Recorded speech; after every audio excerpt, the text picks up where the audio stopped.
Hey there, everyone. Welcome to episode 100 of the Paddle Talk podcast. Great to have you along. We have a full house. This is a multi episode podcast.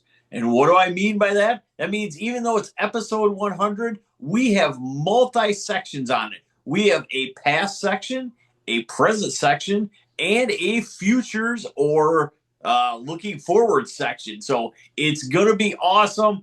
It is going to be a great time. Joining me tonight, K Dub, Ricky Thorpe, Damian Bowers, our West Coast correspondent, Caleb Mings, and John Sorg with no Sun Jorg in sight. We are together and ready to go tonight. And all of this brought to you by our friends out of Cleveland, Wisconsin, the guys over at Racing in the Dirt. Racing in the Dirt, like I said, located Cleveland, Wisconsin, ready to take your 2026 race season where it has not been before. Parts, equipment, and apparel, all for your off road competition needs. They have one mission to help you be your very best. With over 40 years of motorsports competition experience in the mud, sand, and dirt, they are ready to help you and take you where you have not been before. So, and keep you going there. They also offer on site welding at any race they're at and fabrication. So you can look them up if you need an emergency repair or something like that. They have a great selection of parts from wheels, tires, brake kits, hat kits, wheelie bars, you name it. They've got great stuff racing in the dirt, from components to rollers to turnkey race cars, your one-stop shop for all your off-road racing needs. So give them a call today, area code 920-693-2000. That's area code 920-693-2000. Or you can find them on the web at racinginthedirt.com, or you can even find them on Facebook. And just a reminder, they UPS daily. That's Racing in the Dirt. We also want to thank Silverback Off-Road Speedway, located in 7186 West Deer Road in Mears, Michigan. This is a premier facility that offers multi-use in the dirt. We've got sand drags, hill climbs, short course racing, you name it, they've got it. Their 2026 season is already out. They've got a preliminary schedule that they just put out, and the first event is going to be May 1st and 2nd. They're doing a lot more short course racing this next year, but they are going to be modifying the schedule as a few series are still going to come in. So keep an eye out at silverbackspeedway.com or visit them on Facebook at Silverback Off-Road Speedway for everything that's coming out in the 2026 year. While you're there, go and visit the Silver Lake Sand Dunes. So what better way to do that than with a Silverback off-road rental? They offer premium side-by-sides, ATVs, and Jeeps to enjoy the dunes, whether you're looking to go for just a couple hours or an entire day excursion. Visit them at silverbackoffroad.com as the 2026 season will be coming around, so you'll be able to enjoy the racing at Silverback Off-Road Speedway and go out to Silverback Off-Road Rentals and enjoy the Silver Lake Sand Dunes at the same time. Lastly, we want to thank Doug Vinlet and the crew with 3-1 Go Life. Go and check them out on YouTube as you go and see Doug and the crew. They're going to do a lot of trucking adventures right now. It's going to be the off season, so we'll see what kind of racing adventures they've got cooked up. Some upgrades maybe to some familiar vehicles, some shop talk. But you can check them all out there, as well as their podcast called The Dirt on 3-1 Go Life on YouTube. That's the number 3 ONE Go Life on YouTube. Excellent. All right, Caleb. So, guys, we are on the past, so to speak. This is looking back a little bit. We thought for episode 100, we'd kind of break it up into some other things. So we're looking back tonight. We're talking old race cars, old tracks, drivers from all of our past, maybe even our younger days, depending on when you got into the game. I think all of us entered at a pretty decently young age. So that's what we're kind of talking about. And we're going to start with, what do you think, Caleb Mings? Should we go drivers first? Yes, Isaac, let's do the drivers since you already stole one of mine. I didn't. You go for it, No, though. that Go is for it. Go 100% for it, the Isaac. car. I'm Go not for it. talking about. I won't even do that to you. So I'll let somebody else start. All right, let's let Damien start. I feel like he's got a few that I feel I'm like can he going through does the sleeve. as well. collections right now. Still, there's so many cool pictures been posted lately of stuff from when I was growing up. So vague memories of some of these, and then just none of others. Um, One of the big ones have got to be Tim and Terry McFarland. They had some of the rowdiest trucks, Jeeps, Aldards. One of the biggest stories I remember, everyone from Ben Steele, my dad, my Uncle Tommy, they all talk about a night down at Gravel-Rama in A class, a Bronco from around, I don't know where they're from actually, and it hasn't been seen since this event, was called the Orange Crate. Kyle and Ricky might remember this one, but the Jeep in question, all the axle and stuff went under Brian Harrison's truck eventually. But this Jeep, they had some wild little 287, and he pulled all the timing chips out of it, and shift chips out of it, and ran it, just shifting it by ear. And supposedly the shift chip in it at the time was 10.5. Dang. Good night. And from anybody that was there claims that this motor went silent but still was running the whole way down the track. I don't know how or what, but they said you couldn't hear it running. And he smoked that Bronco from what I was told. That, like I said, they've had some of the baddest trucks and blazers, small cubic inch stuff. They worked with the likes of Carol Patterson, who he had his own years in Top Sportsman in the asphalt. I heard a story of them taking the engine out of the Nova, putting it in the Jeep, going racing, coming back Friday night from Kentucky to Connorsville, Indiana, or not Friday night, Saturday night, swapping the motor and going to an index race on the asphalt that Sunday Good grief. and winning all of them. Gosh. So that'd have to be the first one on my list, the first group on my list of people I'd have to say right there. Fair enough. Now they got out of the sport. The last car they had was a little red Aldred built by Dennis Ellington. That it was built for them, a 358 small block Chevy, and a lightweight Aldred that would run 350s on the regular in the late 90s. Wow. That's moving in the 90s yet. Especially with an NA small block. Heck yeah. And that car went on to be owned by Tim Patton, Darren Smith, Curtis Combs, and now Dennis Stockhoff has it. He hasn't had it out in a couple of years, but I believe it's still sitting in his garage at this current point in time. Now, is that the altered that with the red side panels on it? Yeah, the advanced underground Alder that I got to drive 1 year at Last Blast. Okay. All right. I remember seeing that. I believe when Curtis had it, it made an appearance at the Little Sandy Pro Truck Race. Yeah, with a nitrous and alcohol injected small block Chevy in it. Yep. Wicked little car. Absolutely. So, very good, sir. I like it. I like where we're heading. John Sorg. Yeah. Well, I got okay. mine. Are you going to preface this by saying, is this going to be a 4-cylinder guy? Well, I got to break it up into a couple little sections here. So we're going to go with like when we're at the home track, and I got like 3 guys that just stand out to me, maybe 4. Steve Wright had a dual paddled sand dragster, ran 288 with a 6. I have a sign hanging up in my garage from when he held the track record back in the 80s. Another guy would be Dean Johnson, which would have been his rival back in the day, which was always cool to watch. And of course, our old pal George Young, who had a nitro 4-cylinder, and many of you might remember or know of.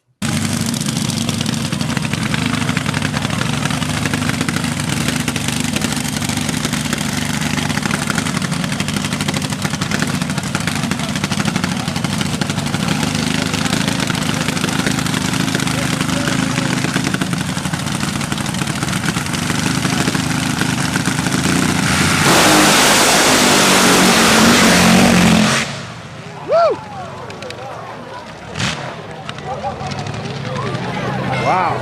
Woo! He's an Your animal. winner, George Young in lane 1. He ran at 279, 110 miles per hour. And then, of course, in the local range, we got to go with like a Tom Hartman Sr., of course. Oh, yeah. If you want to go out to the yonder here in my years when we got exposed out west and stuff like that, the guys I really looked up to and when they come out would be like Richard Montiel, Mario Tavares, and going out west. I always remember Keith Landreau firing up outside my hotel window for the first trip out west. And there's nothing like waking up to nitro when you're on the third or fourth floor, and that's all you sniff at 7:30 in the morning coming in your hotel window. It was awesome. I like it. Those- Very good. That's kind of my grouping of what I got for the history of who I really grew up watching, you know. Tom Hartman's on the Mount Rushmore of any Michigan racer that's grown up sand drag racing anywhere in our state. For real. I would agree with that. I Well, would say he should be Mount Rushmore, period, of sand. Yeah, he's one of those that anywhere he went, he was a contender.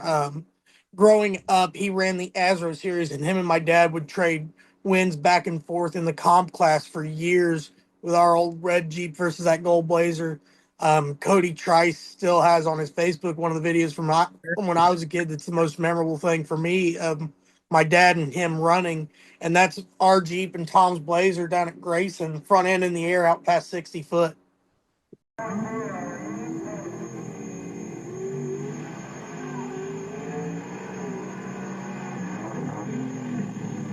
Yeah, that's awesome. There's no way you can't mention Tom Hartman, Johnny. I knew that was going to be on your list, especially because you've been at the track, the local track, as long as it's been open, and Tom's been doing what he does to this day. As long And as it's been throughout open. yeah, as long as it's been open, and that injected small block gets that big old Blazer rolling, and the way that thing gets up out of the hole, and I've always compared him to the Richard Petty or the Warren Johnson of our sport. Sure. I think it's a fair comparison. So keep going, Ricky. Well, I liked how Johnny broke his up into a couple different sections, which I could be here for 3 hours talking about Michigan historical sand drag facts. I've been doing it for 34 years, running my mouth about it. K-Dub's heard it our whole childhood growing up. But I got to I got to break it up into blown alcohol, like the blower guys. Like I grew up standing at the fence watching the Dan Howards, the Bob Piante running tough. And seeing those guys do battle, and seeing, thinking that Dan Howard was like Don Garlitz, and my little 7-year-old, 6 years old, 7 years old, and that kind of went on to the John Dunlaps and.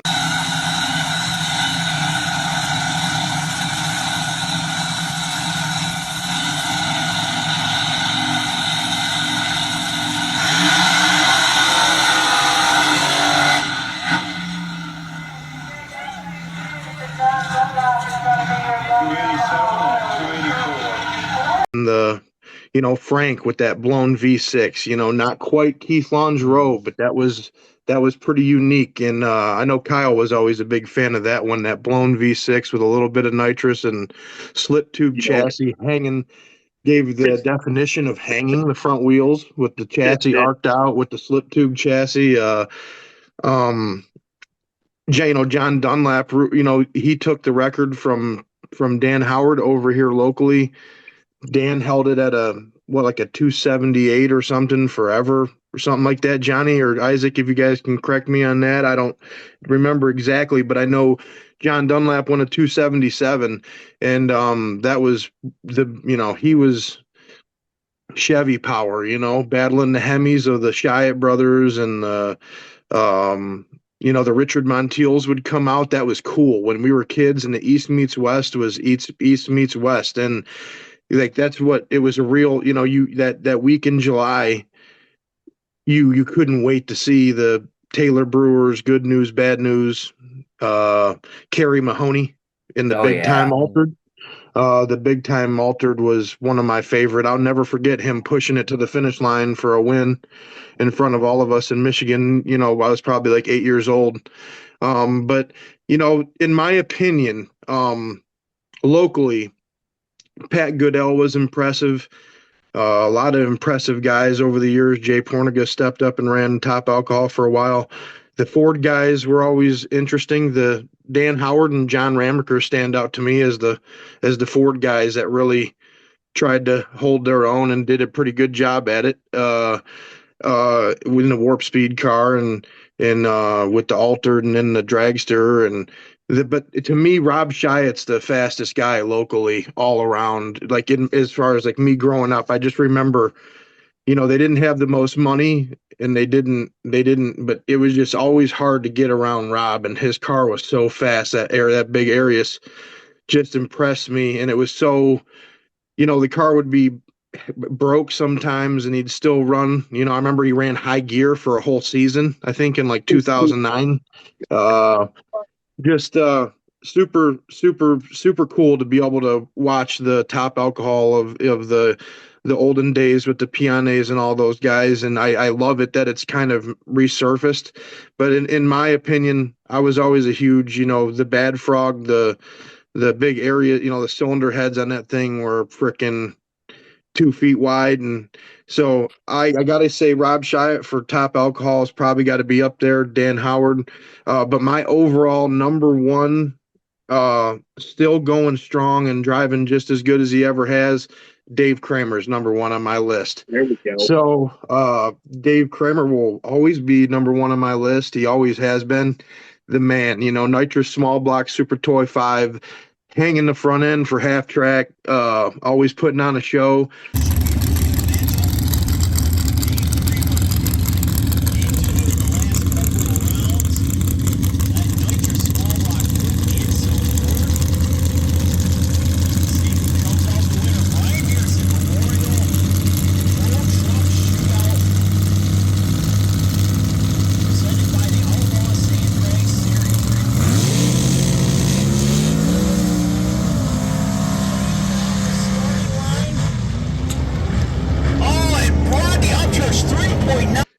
On the brink of like still trying to improve to that 350 number here in 2025 is, he's been around 40 years. So, I've always had the utmost respect for Dave. We're super close growing up and still love his family to death. And that there's just nothing like, the professor, we called him when I was growing up.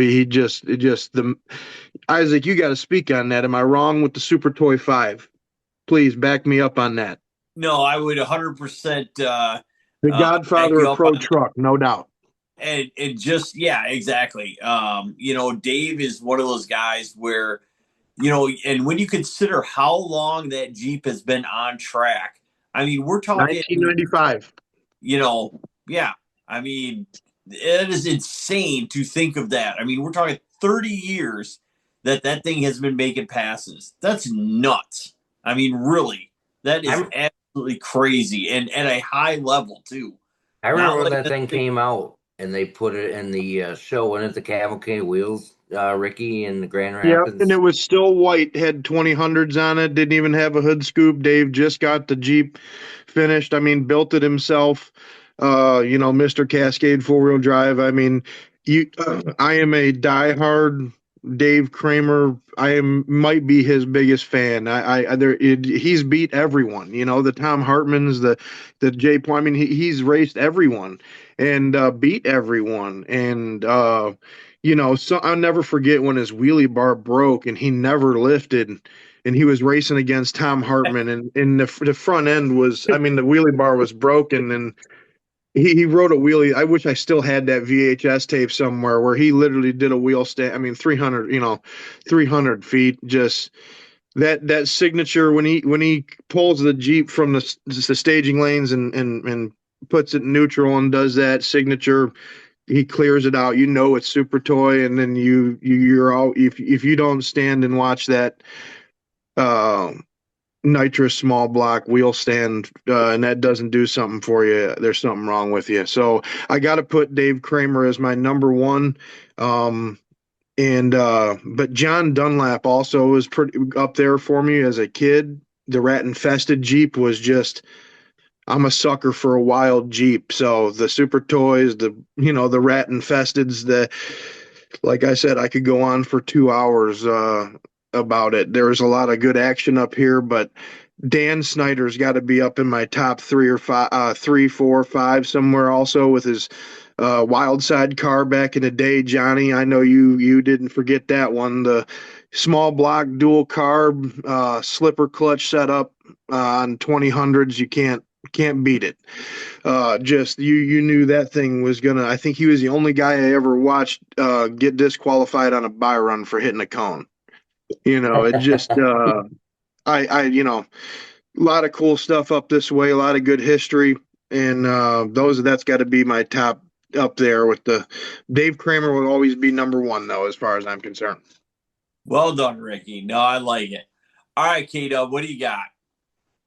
I just want to reiterate on Ricky's point. Dave Kramer taught us as kids, it's all about the wheelie. Doesn't matter how fast you go, just make sure that wheelie is I on never point. forgot that. It doesn't even matter as long as the wheelie is good. As long as the wheelie's good, you're good. He used to remember Ricky. He used to let us drive back in his Jeep when he'd tow back. So me or you or Brian, we'd all be kind of waiting with Bonnie in the tow Jeep, and then hop in the Jeep with him to come back and throw candy to all the crowd.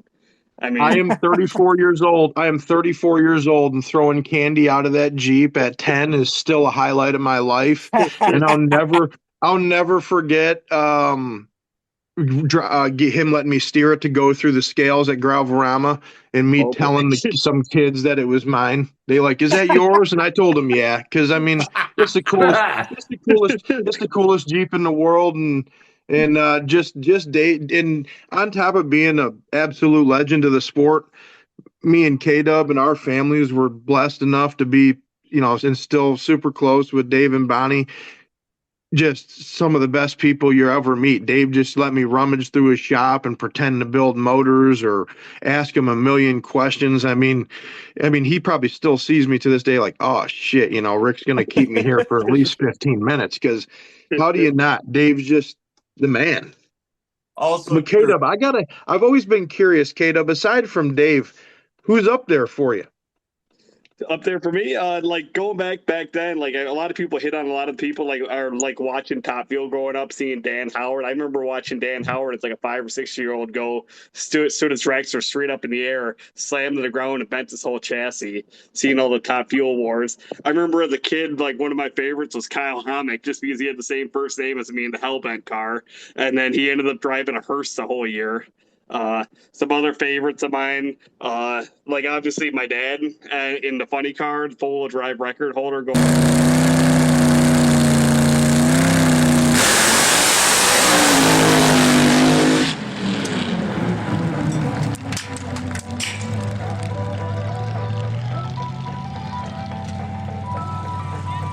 Going on the Gravelrama. We never really won a whole lot of bracket racing, but running 3.2s growing up. And then some other people, and then just just a lot of people like your dad in the white Jeep. I mean, it was always family friends. It was I could just go on and on. I feel like I'm rambling right now. Yeah, those are some of my favorites.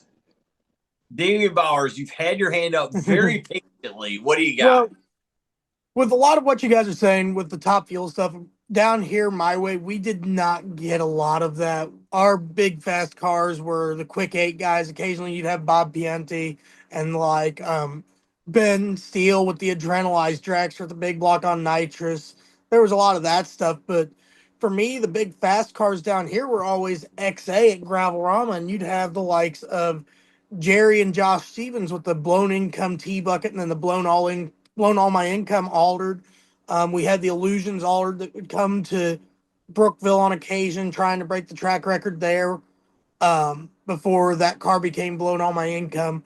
But one of the families that always, and then also you mentioned on the wheelies, So with Dave Kramer at the wheelies there, for us down here, it was always Darren Smith.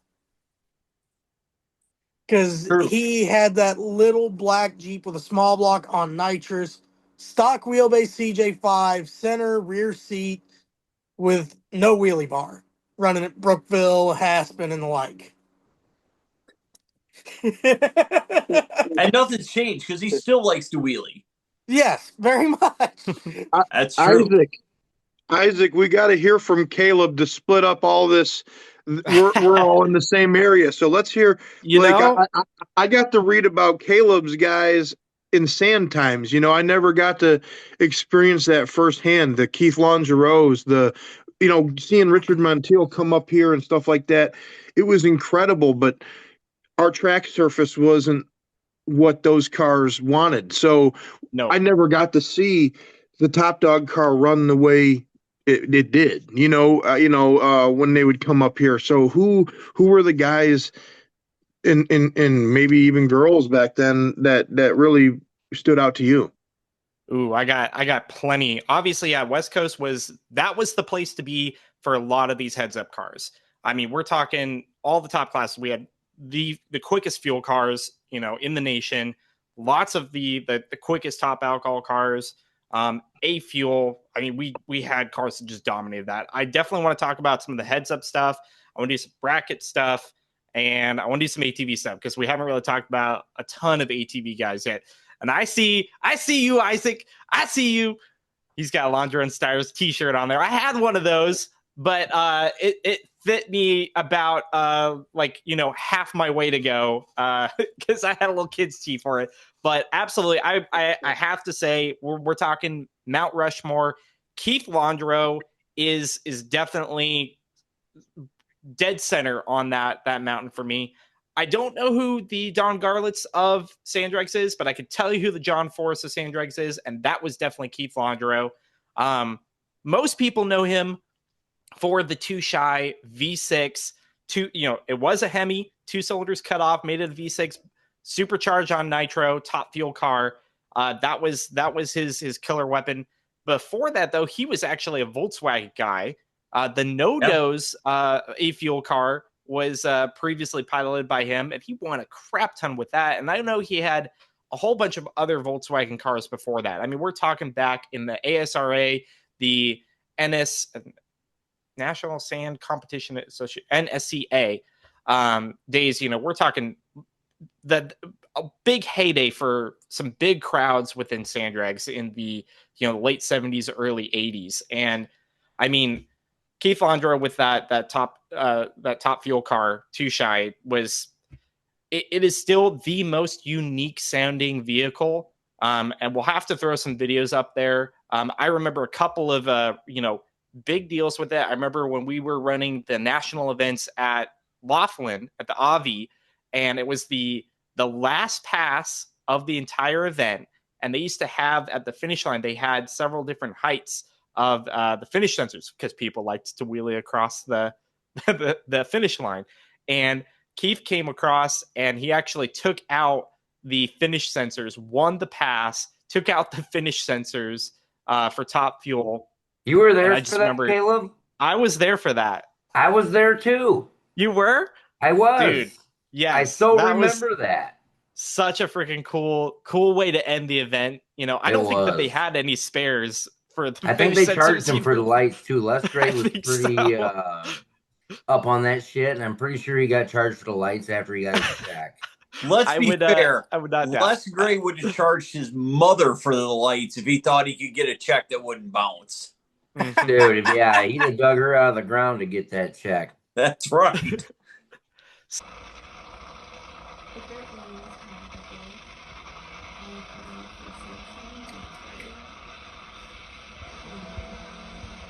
There it is. So I've seen Keith for a long time with that car back when I was literally probably 3 years old, going to Glen Helen. And back then he was running 60s with that car, which was just absolutely unheard of, even for fuel cars back in the day. And obviously he still holds our A fuel record at 247. and he got that car, worked its way up to go into run in the 40s. And I remember one of my other favorite stories of it. This was probably 2007, 2008, I think, at the San Jacinto track at Saboba. And he was facing against another legend in the fuel ring, Scott Whipple. And obviously Scott there with a traditional V8 Hemi. And, Keith was like, you know what, we put a good percentage in this thing, but he's going to have to cut, a good light. And he went out there and hole shotted Scott. I think it was like an 047 to like a 1.0 light. And he ran a 48 to a 47 or 46 from Scott. And we went down to his pit at the end of the track, and he's sitting there in the car, and he's, kind of getting half out, and gets handed the time slip. And he looks over to his crew, like, told you had a 40 in it. Not too bad for an old fat guy, huh? And I just, man, just freaking awesome stories with him. Some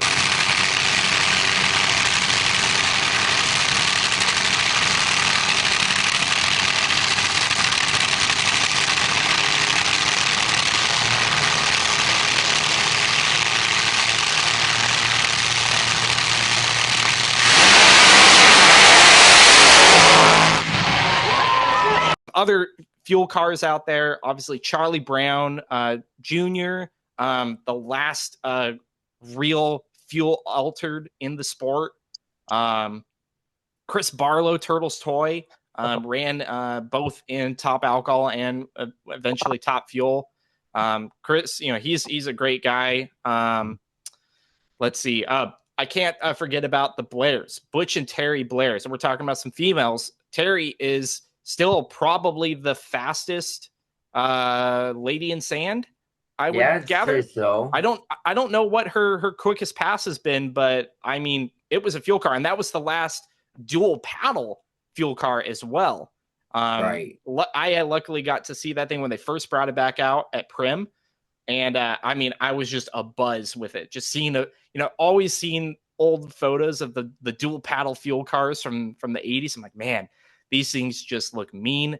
And we're waiting all weekend long for her to make a pass. And the thing stood straight up because it had a little nothing wheelie bar on there. And I would gather that probably the last time they had that car out, it was at a pure sand track, not, the hook that we had at Prim. Stood it straight up, slammed it back down, went across the center line. And I remember some of the guys saying, well, that's the last time we ever seen that car, which wasn't true because we did actually see it. They ran it at Laughlin, again at the Aubie when Fast Track Racing was doing some stuff out there. And then they ran it at Dome before she actually crashed that car at that track. I was not there for that, but that was a whole other, pretty gnarly story there. Gosh, what are some other ones? Definitely top alcohol stuff. Got to talk about the other half of the Canday Racing team, Mike D'Annunzio in the alcohol Canada car. They set some crazy numbers. Richard Montiel, which is kind of my duel between Fast Fours and alcohol because he brought the Hemi car out when he got done playing with the Four Bangers, and he actually ran top fuel with the car because he was running 260s with it. That was the first, I think, alcohol car that was serious about making boost. He was the first alcohol car to get in the 240s. He was, yes. Screw blown Brad Anderson Hemi. I'd never seen anything. When I seen that thing in real life, it's like Scotty Cannon's motor in a freaking sand car. I loved it. It was awesome. I remember him saying, they're making 70 pounds of boost with that thing just all day long. Dan Allen, who was the first alcohol car to go in the 240s. Let's see, one that is still racing. Can't forget about Jim Hammond in the April's Dream car. I mean, they started with a big block Chevy. They've now got a Hemi in that car, and I got to give Jim props because he has started from running basically a stock ATV and working himself up to being one of the fastest guys in the sport. In the modern era, that's doing something. That car is absolutely nasty. He's got it. He's got that car. That thing works so good. I know he's definitely wanting to show some people up when it comes to next year and the East versus West. So assuming they can, keep that car together, because they've been having issues with that the last few events. I think it's going to be a good show with him out there. Totally.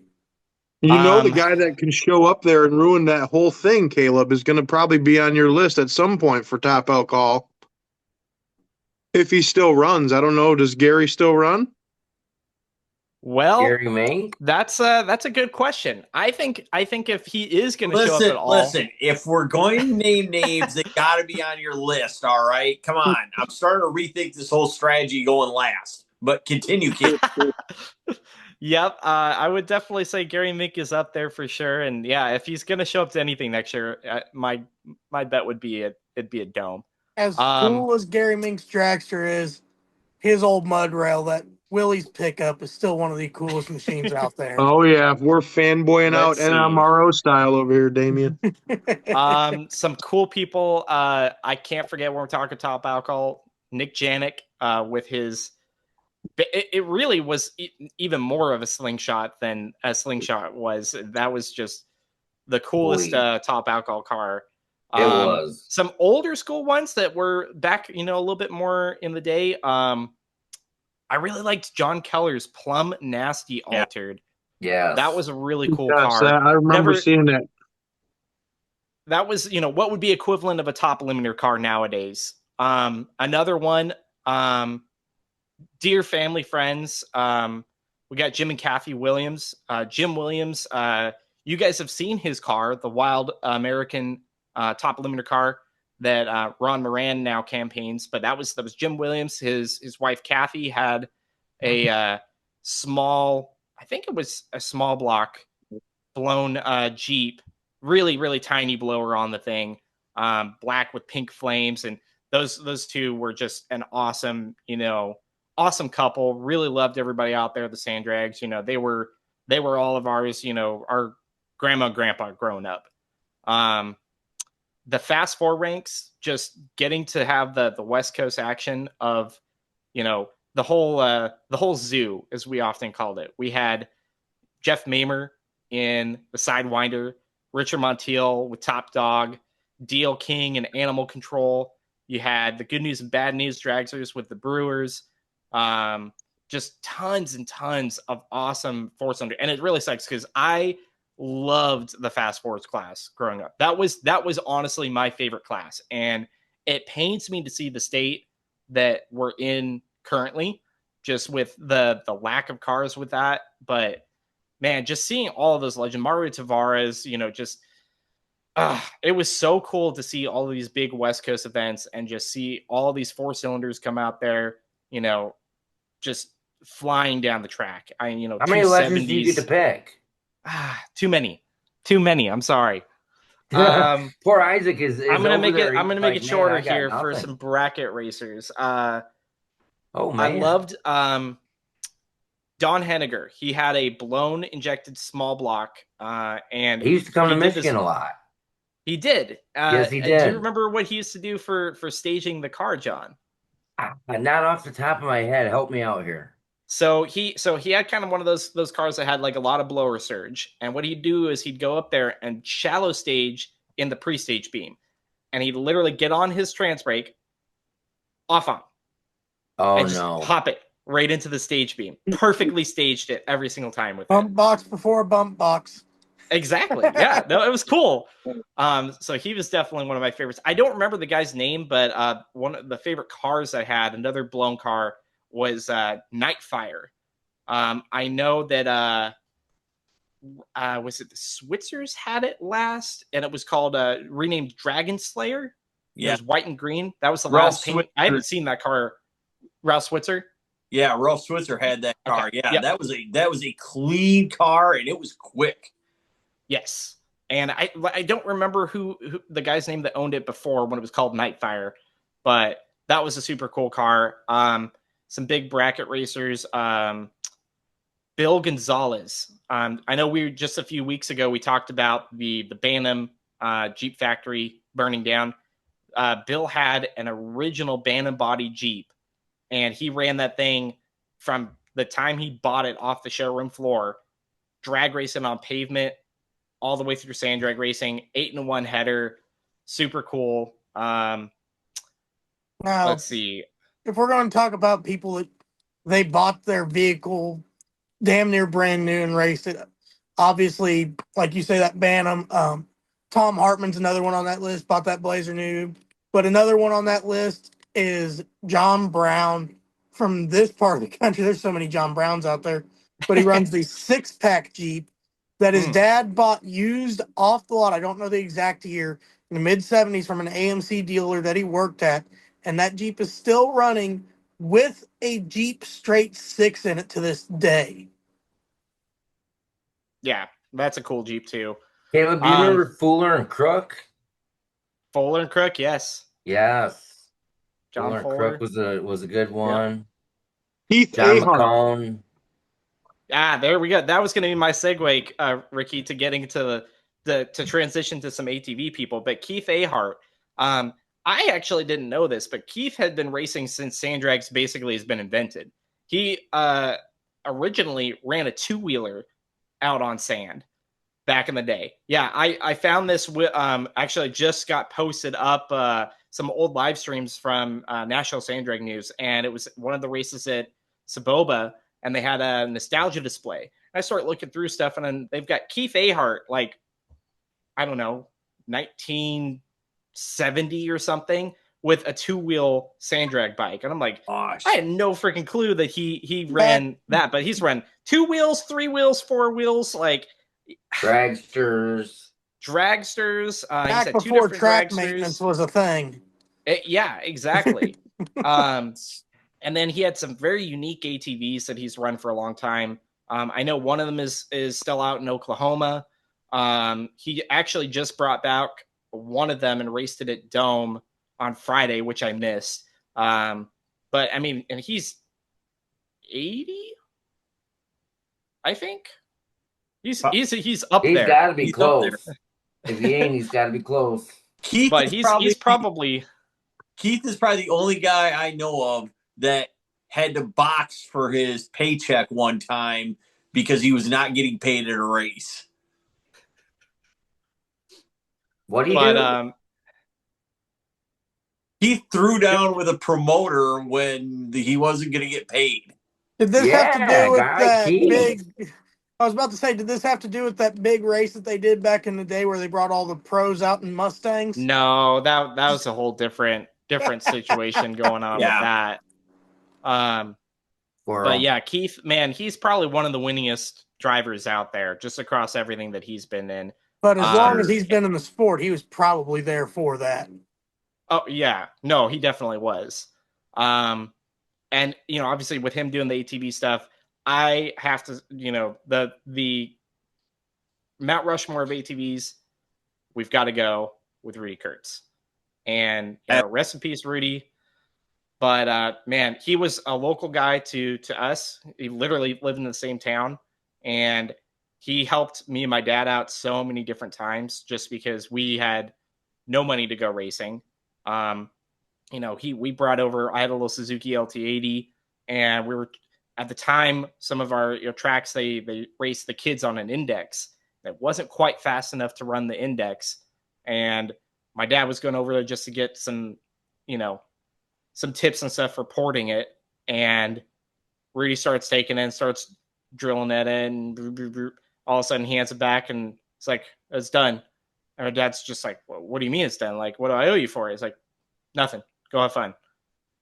And that was the way Rudy was with us. And he did everything with, our bikes and stuff. I still have a Rudy Kurtz cylinder for my 250R with the original motor that will never be sold. Rudy's just up there. Rudy's the GOAT. He is the GOAT. He is the GOAT. I mean, Rudy is the GOAT. Invented the override for Banshees, and we would not be here with the sport where it is without him. I have no idea what the last 15, 17 years of my life would look like without Rudy doing what he did. You wouldn't be running quads, probably. Tell you what. the Winkles, Rob and Ryan. Those are some good. They have some beautiful looking bikes too. I was Beautiful going to looking bikes back in the day. Rob and Ryan's bikes were always the fit and finish was as good as any car out there. I mean, those things were impressive. Now, Definitely. for someone, a family that should be on the Mount Rushmore for both sides, just for what they've accomplished in the sand and their bikes have accomplished, are the Ellingtons. Dennis Ellington. Oh, for sure. Yeah. Listen, you guys had your chance. Let Isaac go. Had enough time, all right? I'm going to give one last one, and I'll point it back to Michigan. I'll point it back to Michigan for you, Isaac. Mike Goodale. Well, OG funny bike. There we go. I don't know how you guys missed that one, but how did I drop the ball? Any of us dropped the ball on that? But here's the thing. Without a doubt, the godfather of pro ATV around our part of the country, and overall, I consider him in the same pedestal as Rudy Kurtz, Mr. Mike. I couldn't even believe his machine when I was watching it growing up. I mean, he would come out, drop a little 318 off on a Saturday. Yeah. Mike is people could not comprehend how quick that was on an ATV back then. No. How fast back then? Like he was running like 312, 318, 309, 315. Yes. I mean, he was everything was frozen. At that time, a 350 ATV was probably like some of the quickest things you would see on a given weekend. Yeah, he had an absolutely wicked little nitrous dragster. You remember that little dragster, Johnny, that he had? That little Honda? Oh, yeah.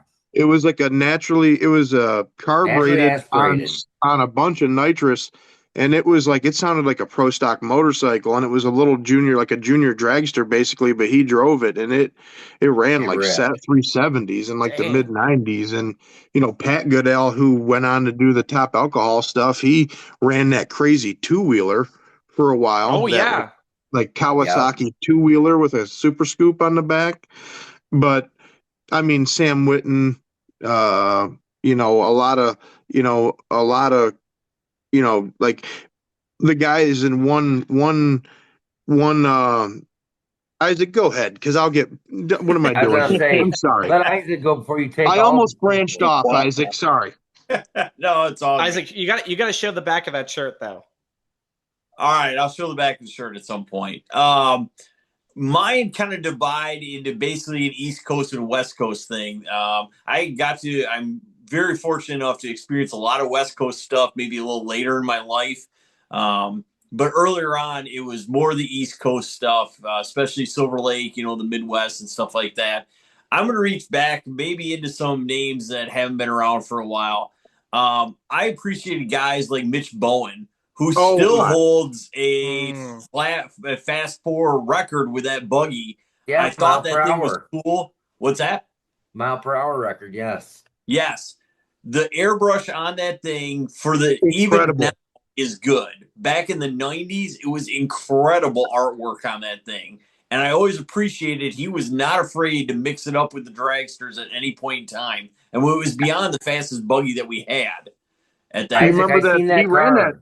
That car was for sale in Lansing last year. Was it really? Yeah. And you didn't buy it, in John? Lansing last year. No, $35,000 for something that it's. Is that complete with some maid service for a year? Do you remember when Mitch brought that blower car out for a year or two, Isaac and Johnny? Oh, yeah. Yeah. So, I mean, you're talking Mitch Bowen, with that Volkswagen car. We're talking, you can talk John Brown and even, Johnny, what's the guy we saw this summer that also stopped by that I hadn't seen him forever? Jeff Pendergraft. Jeff Pendergraft. Jeff Pendergraft. And hey, Isaac, here's one that I can't believe nobody picked up on was like Larry Wagner. No, I thought of that when he said Mitch Bowen's car because I loved Christie's car just the same. Those 2000s, the wheels up from Jump Street. I mean, Christie and Larry could run probably some of the fastest 4-cylinders that we had. I mean, they were fantastic. You move over to the ATV side, I would say the guys that really invented pro ATV, Bob Baruta, guys like that, Jeff Montella, Mike even Smith. Sam Whitten. Not for Mike those Smith. guys, I don't know that we'd have pro ATV these days. They really set the bar back then at an unbelievable spot. So, Ricky, wasn't Sam Whitten one of the very first guys to break into the threes at our track? He probably was for sure with a Banshee. Looking back on it, Sam was With that big one of snowmobile bike, I think. no, he was running. Well, eventually he was doing the triple snowmobile bikes. Mark Herrick was building the motors, Yeah. but Sam had a lot of fast Banshees before that. He had a Frankenstein actually, where the cylinders were backwards and the carbs were out the front and the pipes were out the rear. Sam was, when it came to like Banshees, the first Banshees that I seen in my life that were really impressive, Sam Whitten and then Mike Zielinski. Then like the guys like a little bit older than me, like Jason Kramer had that show quality. Rudy Kurtz built 350 motor with every nut and bolt polished, nail polished, powder coated. Man, Isaac, how did I miss Jeff Mont? It's a pleasure to even. Jeff called me on my birthday this year, and it like was the best birthday present I ever got. The Scourge, absolute legend. I mean, that H2 triple running 360s in like 1995. But, like you said, that Bob Baruta, Mike Smith, or was there a Mike Smith and a Mike yes. Wade, right? Yeah. There was a Yes. Mike Wade, wasn't there too? They had to lay down. Mike Smith actually, now allegedly, I've seen him post a couple of times. Allegedly, he has his bike and he's going to get it back out next summer and for some kind of fair racing and that kind of thing. I can't believe you'd run that thing at a fair, but hey, this Right. idiot Matt, tried it, so I mean, why not? So, but you look at guys like that. Moving over to the bracket side, I mean, guys like Craig Klooster, I mean, which was one of the first points champions I remember. Even friend of mine, Bill Oldsmobile. Mulder, for years set the bar when it came to sponsored vehicles. Never seen a guy work that hard to get sponsorship. That thing was covered, but it really was like a modern day dragster that we see now NHRA wise of, people taking care of things and, making his race program better. Just really great to see. And, I grew up in the days of, a lot of us guys of similar age, I'm talking Matt Willis, Jason Hendricks, guys like that. We all broke into the modified class. And a lot of guys have even stayed pretty close to that. And I think there's a lot to be said of that. Even at this point in time, I remember talking with John Brown about the 6-pack Jeep, and John said it perfectly. The high cost of going fast, even with the 6-cylinders, there was some stuff that was way out of, the price range on it, even though it's a 6-cylinder type stuff. But, getting to meet, Mike and Dennis and just being overwhelmed at, how Dennis's mind worked when it came to cars and everything else. And now seeing Brad run some ATV stuff. I mean, those guys just think at a different level than a lot of guys do. Of course, Hartman is up there. I mean, Tom's been a great friend and a great racer for a long time. And we got some really good, kind of war stories about Hartman that we'll save for another episode as well. But, Tom's been everywhere, done that, so to speak, and, come back again, really. So, I mean, we've seen some really cool stuff. When I started kind of going to the West Coast, like you said, seeing some of the stuff out there, Richard Montiel, Jeff Mamer. I remember seeing Alan starting to break in a little bit, getting to drive Jeff's car a little bit, which was something else to see. Some of that kind of stuff. A big guy, and even though he's not a big guy, out west for me was Bob Gill. Watching Bob feel that Jeep face, you could make an argument Black tie that affair was in another league when it came to door slammer nitrous stuff when it was out. I mean, with Joe Betancourt handling some of the tuning issues on it and really getting that Joe thing Betancourt. How could I forget Joe Betancourt? Oh, that's right. Gosh. I mean, Joe also is one of those guys that would our sport be where it is today without Joe? I don't know that it is. You know, Am I correct that Bob Gill's Jeep was like a pro stock motor on spray with a clutch? Am I right?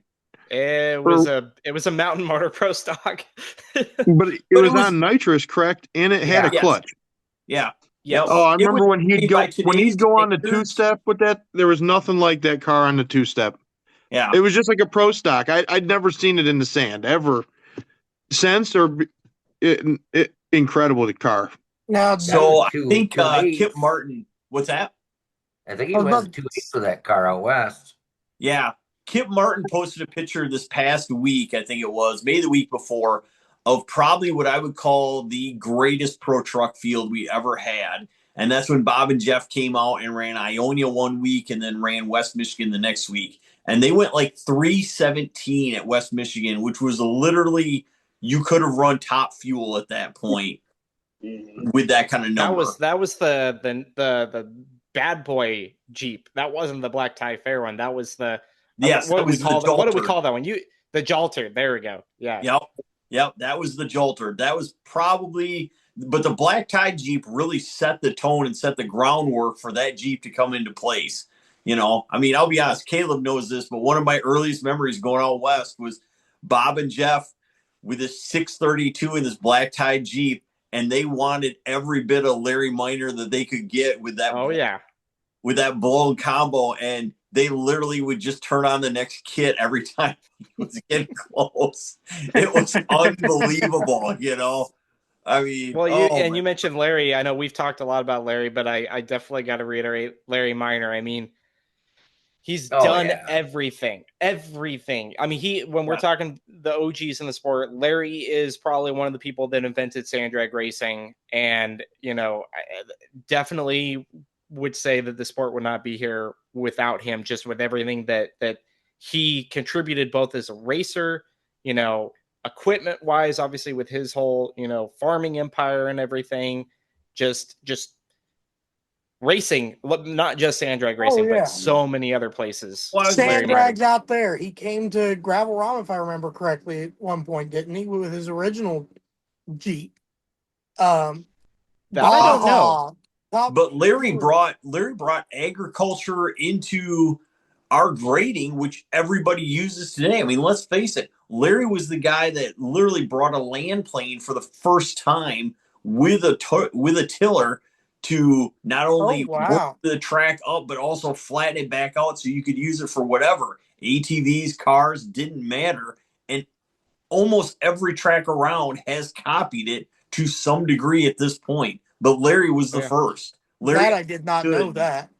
And I will say this too, Isaac, to this day, that is probably still my, out of the tracks that I've been to, my favorite prep was when they had the kind of dual rototiller deal, ripped everything up. Then they had the land plane, smoothed everything back over. So it was a total sand highway with lots of substance underneath. And it worked great for everybody. I mean, there was big cars had enough to dig into it, but you know, you had a little lightweight, not big horsepower ATV or buggy or something. You weren't sinking down into a, you know, foot and a half deep of loamy dirt or anything. Larry was not just what I'll call a financial car owner. Larry understood things, I think, way better than a lot of people ever gave him credit for. I was blown away at what he understood when it came to soil and content and that kind of stuff in grading wise. I mean, he understood way more than I even myself understood about it, but he understood it and really made, I mean, I remember being at Saboba and he was literally giving the track guys advice on how to run the track prep stuff to get the best track out there. And I tell you what, it was fast and it was really good and it was consistent. And that's all things you want out of a sand track at this point. So, you know, from that, and then you talk about the guys from, I'm going to say even the Northwest that would come down. I mean, Don Baseluke sticks out in my mind. That Jeep was absolutely I love that Jeep.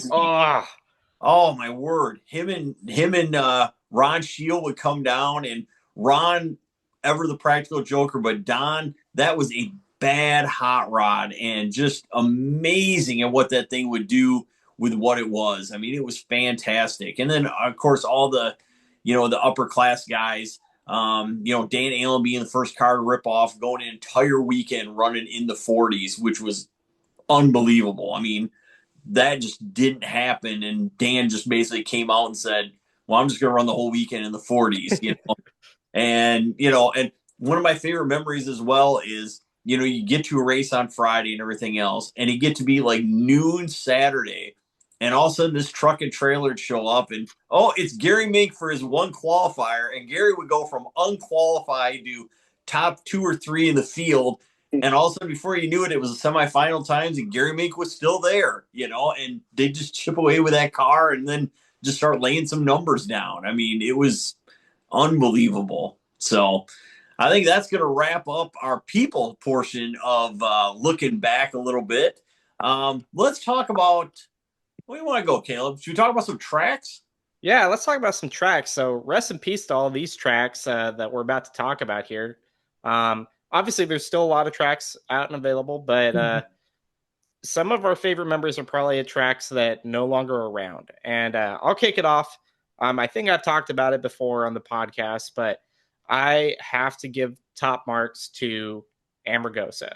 There still is maybe some people trying to kickstart it back up, but this little track, kind of on the outskirts of the Vegas area, kind of near the Dumont Dunes and stuff. This was the track that, just like you guys had, Silver Lake and stuff, and kind of ran around as little kiddos and stuff there. Amargosa is where I did that. It was our family small track, and I've got so many memories there. My first win was at that track.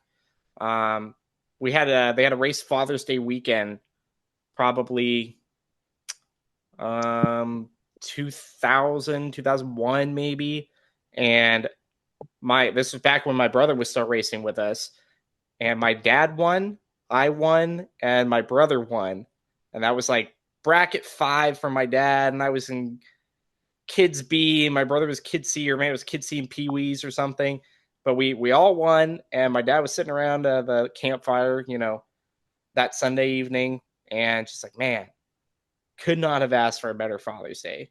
So just that track's got a lot of good memories. If I had some of my other West Coast people, they would tell you that hands down it's got the best cheeseburgers on the planet too. Oh, all right. That's okay.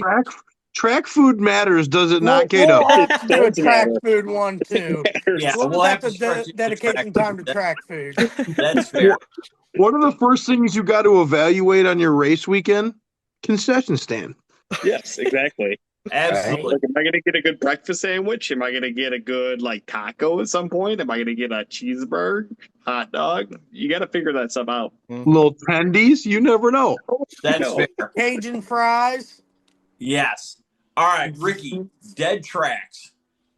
Okay, so I have 2 parts to this. The track that I missed, there's 2 tracks that I miss that I got to go to that are closed down. Number 1, Learjack in Missouri. Jeff Ross and his family. K-Dub and me were lucky enough to go out there a couple times before it shut down. It was unlike anything I can explain. It almost sounds fake when you explain it because Jeff Ross is a sponsor of Dave's series. It's good to see him back out, the bomb, Jeff Ross. And his family owns a large portion of whatever the town is there in Missouri that the track was in. But you pulled in down this gravel road, which seemed like 5 miles or so, and it was an ORV park with a sand drag track in the middle of it, with a convenience store right on site. And it was incredible, was it not, K-Dub? I mean, that's got to be up there for you. I As was at far a heat stroke. You almost died in a culvert. Yeah. What Oh yeah. track is Well, this? we won't get in. We won't get into the late night shenanigans at these tracks because that's stories for another day. But the track, like what he did was try to basically duplicate Jeff Gio's track in Louisiana down to the fence that goes along the side of the track to the surface, and it was just set in the middle of the coolest. You could bring your side by side of your four wheelers and trail ride like in between racing. It was wild. I remember a lot of good numbers run there on top of it being a crazy experience because you could literally go to the convenience store if you needed to. And uh that's got to be up there. And then my second would be Bonne Terre, Missouri. Um, one of the most unique surfaces I ever got to. I mean, Isaac, you probably went there a few times, or I'm sure. Um, K-Dub, I don't know if you did. You go out there with your dad? I'm not 100% sure who all got to go out there. I I missed never out got on to that. go. I I never did. got to go. But I did, Bonne Ricky. Terre, yeah, Johnny, you definitely, most unique, one of the most unique track surfaces you could run on. It was like on top of like a old lead mine or something like that, or some kind of Yeah, Some in kind of lead mine. mine. some kind of mine. All I know is me and K-Dub were at Learjack, Missouri, the track I was just talking about, like a couple hours away from Bonne Terre. A hurricane came through, swamped out Learjack, and they told us to go to Bonne Terre because that whatever that surface was sucked water up like a sponge, and we went, packed up, and went and ran in Learjack. Like it was crazy. It was. I wish I would have got to. I wish both of those tracks were still operating today, and because I know it's like a crappy like 300-foot asphalt track or something No, weird they down run there. full eighth there. Really, they run eighth mile Yes. there. Yep. That's incredible. Uh, but I really wish because there were some pretty cool pro truck races, and obviously that's where the Stevens would run some pretty good numbers with that blown income car that couldn't hook up anywhere else in the country. So that track was weird. It was like velvet flat like Silver Lake or like a sand track, but that lead in there or whatever it was probably took time out of all of our lives going there. But I wish it was Yeah. still around. But overall, I miss Ionia because of this reason. Ionia, obviously in Michigan, that was operating for a couple years, like Another track 2000, I wanted to go to so badly. 2009, 2010, I think, 2009, 2010, something like that. Um, Number one, it was a dirt track in Michigan, so that was cool because alcohol cars flew there. Pat and the Shiatts and all them were flying there because you could actually get a hold of something. And then what I really missed because I was really hoping as I was a teenager then, getting fresh out of high school was that we were going to be able to do like a Ionia and Silver Lake point series would have been cool, like a back and forth. Like We we could, did. you know what I mean? Like, but I was young at the time, so I didn't really get Oh to yeah. participate in it. But that's I was hoping that was going to continue because that would have been cool to have another track that was a lot closer to my house. To be honest, a lot closer to everybody. I feel like every time to this day when I'm driving to Silver Lake, when I drive past that exit, I think of that place because it was different, and it was like a track that opened when I was it was like a new track that it was cool being able to experience something new like that. And then when that place, shut its doors, I was like, it sucked, being like, we could have had, kind of like an Albright Shores thing. Any other track options, so yeah, Bonne Terre, Learjack, and Ionia for me. Sure. Johnny. One that y'all probably don't remember was in 1988. There was a race in Bonne Terre, Missouri, and that was the very first East meets West that I ever remember. And I remember DL King coming out, guys from Michigan going down there like John Brown, my dad, George Young, them guys, Rick Ensing. We all went down to this track in Benton, Missouri, and it was the very first East West. Man, that was really cool. And So I wish that was still around. But my all-time favorite track, I'd have to say, was probably Laughlin, Nevada. That's definitely one that I probably should have brought up too. The Laughlin, reason I that was liked that one was the river background. It wasn't the Mhm. hardest looking track, but everybody went to the same casino. So at night, everybody was hanging out in the same place. So it was always fun to just walk in, boom, all your buddies were at the tables. You could just hang out. It was fun. And you know what? That was the birthplace of these big national races and stuff. And I never Yes. got to race in those as a kid because they didn't have kids classes at the big events like that. But I eventually got to go back there.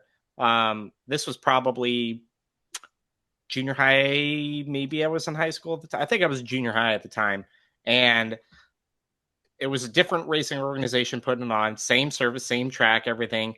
And it was, I think, one of the first times I actually raced in some of the adult divisions. Raced my dad's 600 Ninja trike, and actually took home first in one of the adult classes there with it. And I was just so stoked to finally be able to race at that track. And then, to take home some hardware from there was just a cherry on top with that. But Laughlin was definitely a cool place, like you're saying, John. Everybody being in the same casino, it was super cool. Loved it. All right, Damian Bowers, you've been super patient. Ooh, there's so many good tracks around here that we've lost over the past 30 years. Let's focus. The first one, and it may not have been the best venue, but anyone around here will tell you this was the fastest track. I know John Sorg raced there a couple of times. Haspin Acres Oh, yeah. down in Laurel. That track, it had a bit of a downhill grade to it. Shut down exactly wasn't the longest. They wouldn't shut down the off-road park. All I remember is watching from underneath of the semi-trailer of Terry and Yvonne McDonald. Their son TJ Mack races with us now again.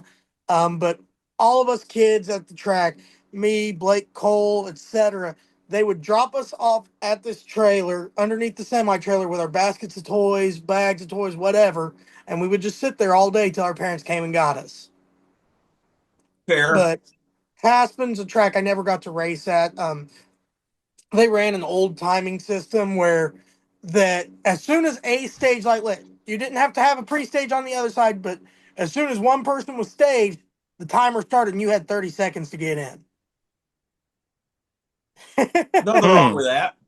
So there was double bulbing that happened back then. There was races to the beams that made for some interesting racing because there was people that would try and force you to change your staging procedure up to get the advantage.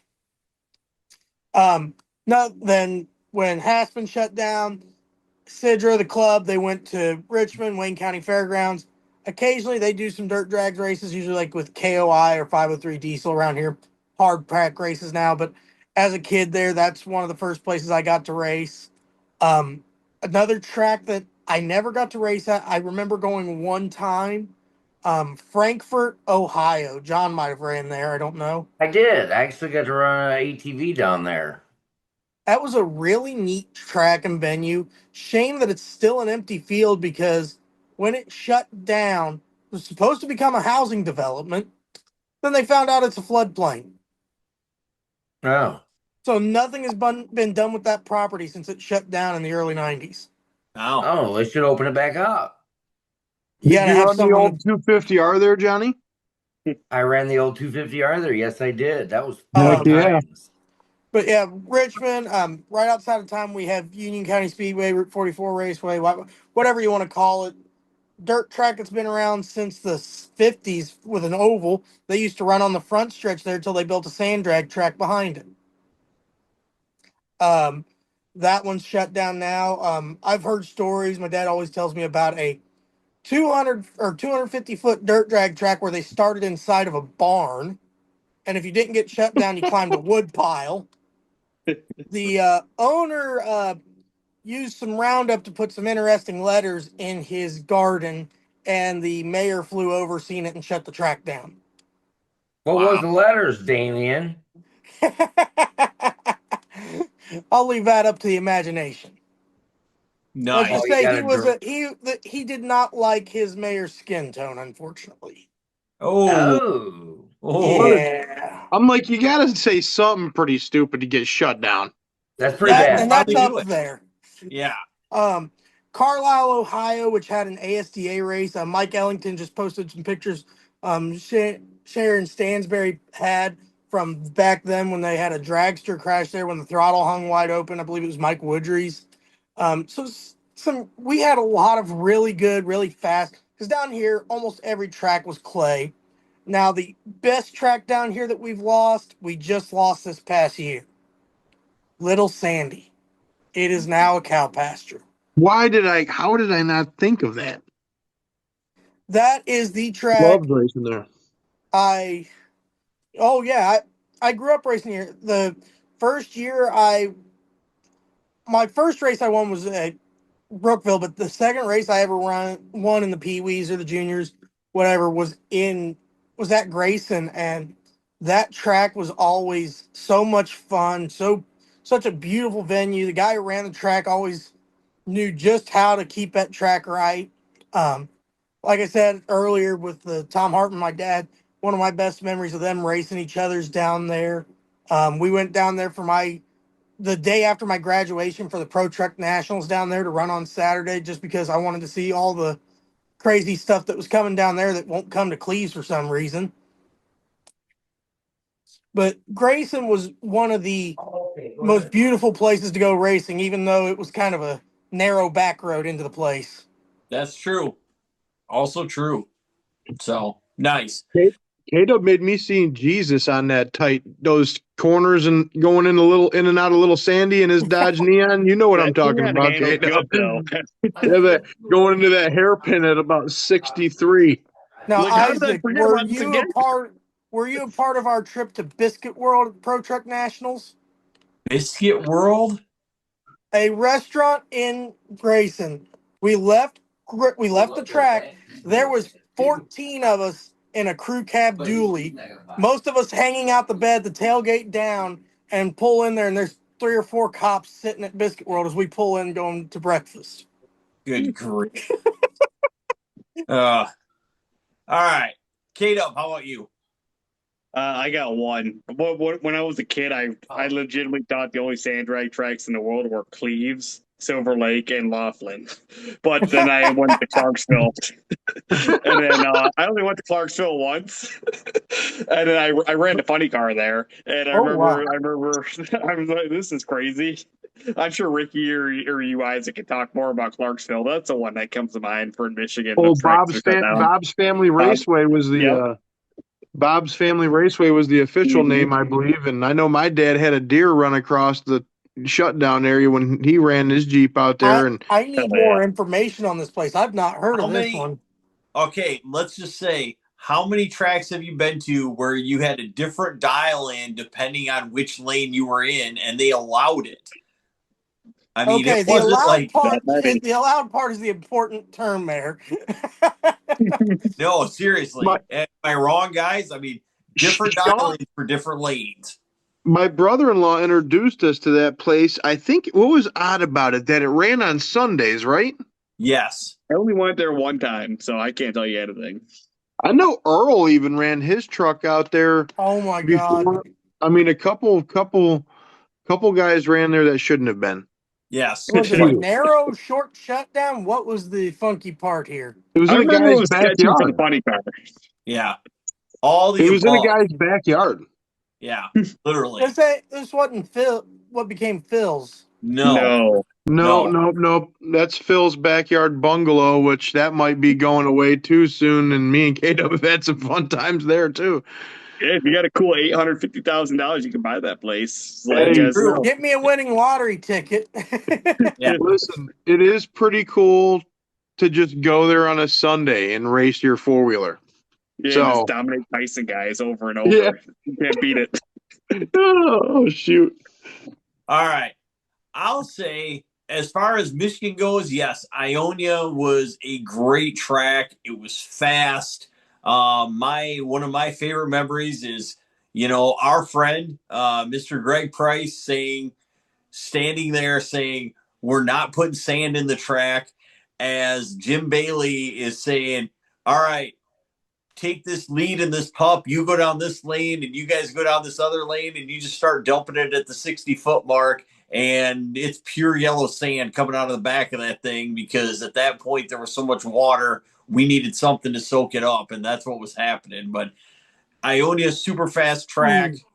If you didn't get shut down in time, you either got to buy some corn or some soybeans, depending on what the commodity price was. That was the other thing about that.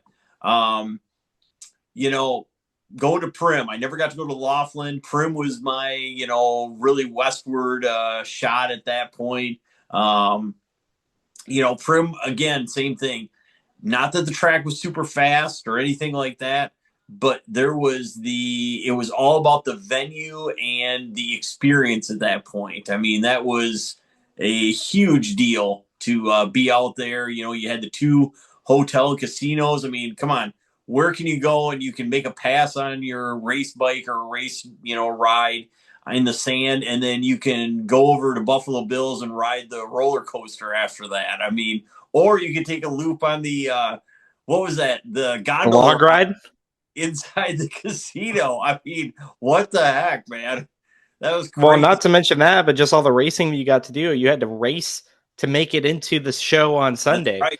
I mean, think about how many actual vehicles were out there at those races. Those are some of the biggest events that the sport has ever seen in the modern era. Imagine this. We had an over 30 pro truck field once, and we literally had to get it cut down to 8 for Sunday. So you literally had a race within a race. I mean, it was insane, man. That was crazy when you had stuff like that. So another track that I really enjoyed going to, just because of where it was and everything else, was going to Saboba. I mean, when we were at the casino, man, that track was not slow. That track was pretty quick yet. But there was a ton. I mean, you talk about, it seemed like about a mile of shutdown. It seemed like a long shutdown, and it was good surface and everything else. And then Bonterre. I mean, that track will probably go down as one of the fastest tracks, but also one of the great settings. I mean, literally, you could drive out the front gate, and in less than 5 minutes, you could be at the Waffle House, and and that was open 24 hours. So literally, you could leave the track, go to the Waffle House, and have something to eat before you went home. I mean, it was nuts. Probably one of the bigger sand drag crowds I think I've ever seen happen there as well.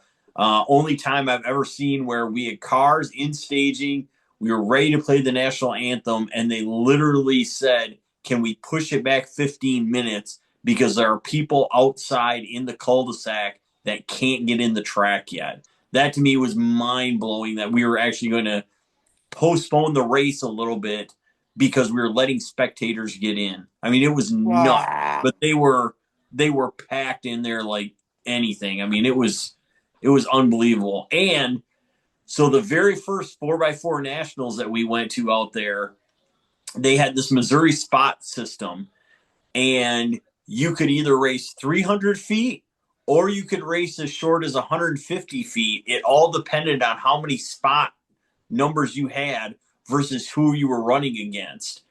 I mean, it was crazy. You could literally start 80 foot out from the starting line on the track.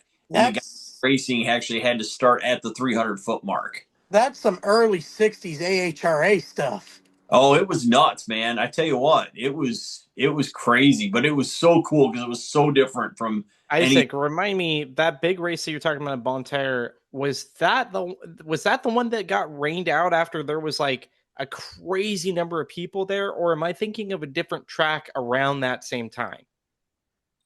No, well, Ionia had a huge amount. Ionia, that's the one it was. The most people I've ever seen at a track, as far as racers and everything else, that ended up getting rained out. And I will say this: Greg Price, the crew there, Jim Bailey, I mean, they did everything, and I mean everything they could. Let's put it this way. Friday night, Jay and Ryan Portinga spent the evening on dozers, and they were spreading out material on the track, trying to keep it from getting waterlogged. I mean, that was what was going on. That's how the degree they went to trying to get that race in. So yeah, some really good tracks. One I wish I would have the chance. I never got a chance to go to, but I always heard about was Verona. And I think that kind of had a similar fate to Bonterre. Was it ended up being an asphalt track? There's a Yes, sir. Fort Gate, West Virginia, as well. So I'll say, go ahead, Caleb. I got reminded of a West Coast. I'm sorry. This one slipped my mind, and you guys were talking about huge turnouts in Bakersfield, California. Baco. I mean, holy crap! That was. I have one of my personal most iconic pictures of that I can think of is me standing in front of like an endless amount of bikes in Baco. I mean, K-Dub, that had to be two of the biggest events me and you ever went to. Oh yeah, for sure. That event was awesome. Like what they're 2018, 2019, no, 17 and 18 or something like that. And that was insane how many there was just so many bikes and bracket took all day. I mean, it was awesome. It was probably one of the best events I ever went to. It was crazy because it was right in the fairgrounds, and turns out Bakersfield was a terrible place to be. There was like a shop. There was like police helicopters. I had no idea. I'd never been to California. There was like a police chopper flying around. Yeah. And like I'm pretty sure a golf cart got stolen out of there. It did, yeah. K-Dub painted his pipes in the grass there. And he even raced a duck. Didn't you race a duck and test dyno a Harley Davidson? Because it was when the timing system went down, there was a fair. It was the same week as like the fair, so you could when the timing system went down, I went to like a dog jumping competition where the dogs jump into the pool.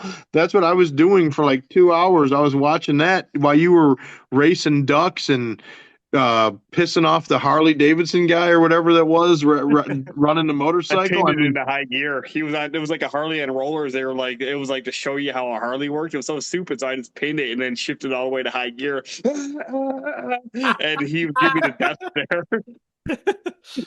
Baco was a good deal. Two of the most unreal experiences I'd ever had in racing was going to Baco. I mean, it was I got to meet Rudy Kurtz and play like this quarter game with him. I still have the video of him like testing reflexes and like the fact that I was just in the presence of like Rudy Kurtz and a lot of these guys you just seen and just talked to on Facebook or something, man, Baco. I wish if they said right now that Baco would open back up for a PSDA race, I would have to at least go and watch and hang out because that place was just a great time. I remember everyone was so happy. A few of the East Coast guys came out too, that they just were all feeding us and then with hanging out with us. It was a great time. Yeah, all we did was eat and I stayed up like the whole week. I feel like that first time we went. Like my bike blew up. It was like overall like one of the worst performances I ever had, but like greatest experiences. Like the people out there and just meeting people that became friends, that I didn't even get a chance to meet before, and it was awesome just being out there and just being in California, just being people from Michigan and stuff. It was cool to be racing out there and in the middle hopefully we'll have some better places in California that's not Bakersfield one of these days. That's right. I gotta say one other California track. I love Baco. Wish I got to go there more. Another California track. One of the quickest tracks I've ever been to was in Blythe. So that's kind of more down Southern California. But yeah, Blythe, the track out there, ASDA with Les Gray, that was, I mean, anybody on the West Coast will tell you that was one of the quickest tracks out there. The owner of the property out there, they went and tested the soil, a bunch of different spots, and they picked the spot that they said this is going to be the best material for a sand drag strip. And man, they had some quick passes back in the day. Yeah, that's true. Very right. So, all right. Well, that is going to wrap up our looking back segment of the 100th episode of the Paddle Talk podcast. Great to have everybody along tonight. I can see Johnny needed his beauty sleep, so he's checked out already. But for myself, K-Dub, K-Lub, Damian Bowers, Ricky Thorpe, we really appreciate everybody watching. We're coming back with our present and our future segments of the episode yet, so stay tuned. Gentlemen, thanks for chiming in tonight. And for all of you out there watching, we really appreciate it. Thanks for taking us to 100, and we'll see you in the next segment. Hey there, everyone. Welcome back to part 2 of our 100th episode celebration here at World Sand Drag News and the Paddle Talk podcast. Great to have you along. Hope you enjoyed part 1. Moving on to part 2, which we're focusing on the present state of sand drag racing, kind of around the globe, so to speak. And with me, as always, West Coast correspondent Caleb Mings, our resident UTV expert Dave Applegate, Damian Bowers out of the Midwest, Ricky Thorpe, and John Sorg joining me out of Michigan. Gentlemen, how are we doing this night? And are we up for a good session here? Oh I yeah. hope so. I think Oh, so. yeah. I think so. So, all right. So, just a reminder, even though it's the 100th episode, this episode, just like every episode, brought to you by our friends at Racing in the Dirt out of Cleveland, Wisconsin, with over 40 years of parts, accessories, and turnkey builds. Whether it's mud, sand, or dirt, Racing in the Dirt has one mission: to help their customers compete at their very best. That, like I said, over 40 years worth of experience, they know what it takes to maintain, a competitive edge and help you stay there. They also, besides the parts and fabrication side, they also have on-site welding and even fabrication at races they are at. They have a great selection of parts from wheels, tires, brake kits, hub kits, wheelie bars, even DIY knockdown kits for some roll cage stuff, all the way to rollers to even turnkey race cars. They're ready to help you and your race team for 2026. So give them a call today. Area code 920-693-2000. That's area code 920-693-2000. Or you can find them on the web at racinginthedirt.com, or even find them on Facebook. That's Racing in the Dirt and the UPS Daily. We also want to thank Silverback Off-Road Speedway, located at 7186 West Deer Road in Mears, Michigan. They are hot on with their 2026 schedule already posted out. This multi-use facility features short course racing, hill climbs, drag racing, you name it, they've got it. They're kicking off the season May 1st and 2nd with a short course race. They're going to be doing a lot more short course racing this year. So if you've got a side-by-side, head out there to Silverback Off-Road Speedway. Next event is going to be May 9th, which is a swap meet and test and tune. So you get those sand drag vehicles ready to go for the 2026 season. Once again, that is Silverback Off-Road Speedway. You can visit them at silverbackspeedway.com or find them on Facebook. We also want to thank Doug Vinlett and the guys over at 3-1 Go Life. Check them out on YouTube. You can visit them and see Doug and his crew go through and do some stuff in the shop with some race cars and some trucks as they go and kind of do everything in between. They showcase everything of them doing his daily job of driving a truck, across the state of Michigan. So you can follow along inside the cab or in the shop as they go and work on race cars. They also have a podcast called The Dirt, where they get into the dirt of sand drag racing, some little bit behind the scenes, some shop talk, some, bench racing going on there. So that you can visit them once again on YouTube at 3-1 Go Life. That's the number 3 ONEGO Life, 3-1 Go Life on YouTube. All right. And our last sponsor is Silverback Off-Road Rentals. Want to check out the Silver Lake Sand Dunes in a way you haven't done before? Then check out Silverback Off-Road Rentals.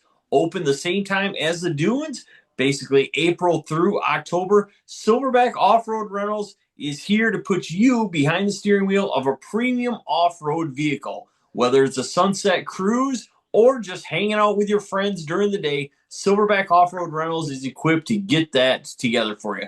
Located right near the entrance to the dunes, Silverback Off-Road Rentals, your one-stop shop for when you want to take something other than your own ride on the dunes. That's Silverback Off-Road Rentals. All right, so that is going to wrap up the sponsor portion of the episode here. And so we are going to kick it into high gear. Second part of our 100th episode, we're talking about the present day of our sand drag sport right now going on. So, Caleb, we'll start with you. We're going to go with some picks, we should say. Yes. We're going to start off top eliminator, top bracket racer, and top ATV racer in no particular order. So, sir, I know you've been putting some thought into this. Who do you got? And I want to go through. There's a little West Coast bias. We'll call you out. There's going to be a little bit, just a tiny bit there. I do want to go through. I want to go through and hear everybody's picks. We'll go through each category one at a time. That way, okay. If you're still thinking about it, you got a little bit of time, and maybe as we start talking, this will jog people's memories. So we're going to take a little playbook. We earlier in the year, I think it was this year, or was it 23? It was earlier in this year. We stirred the pot a little bit with some top 10 lists for top eliminator. And I'm not going to have the same criteria. I didn't put together my own list. It probably would have been a little different than the ones that we had circulating, but I am going to go with a local in the top eliminator ranks. And this is my pick for the top eliminator racer. And I am going to go with Mr. Paul Graham in the excavator buggy. Okay. Now here's why I'm going to do this. I recognize that a lot of you guys are saying, hey, we need to get people that have traveled to lots of different tracks. The West Coast is very spread out with where we actually can go race, but Paul Graham has been to every West Coast track and has won at every West Coast track. He has been around the sport, lives and breathes it, has built basically to this point an empire with his son and stuff, doing this whole triple threat motorsports. They're pumping out new race cars. They're, back halving all of these old buggies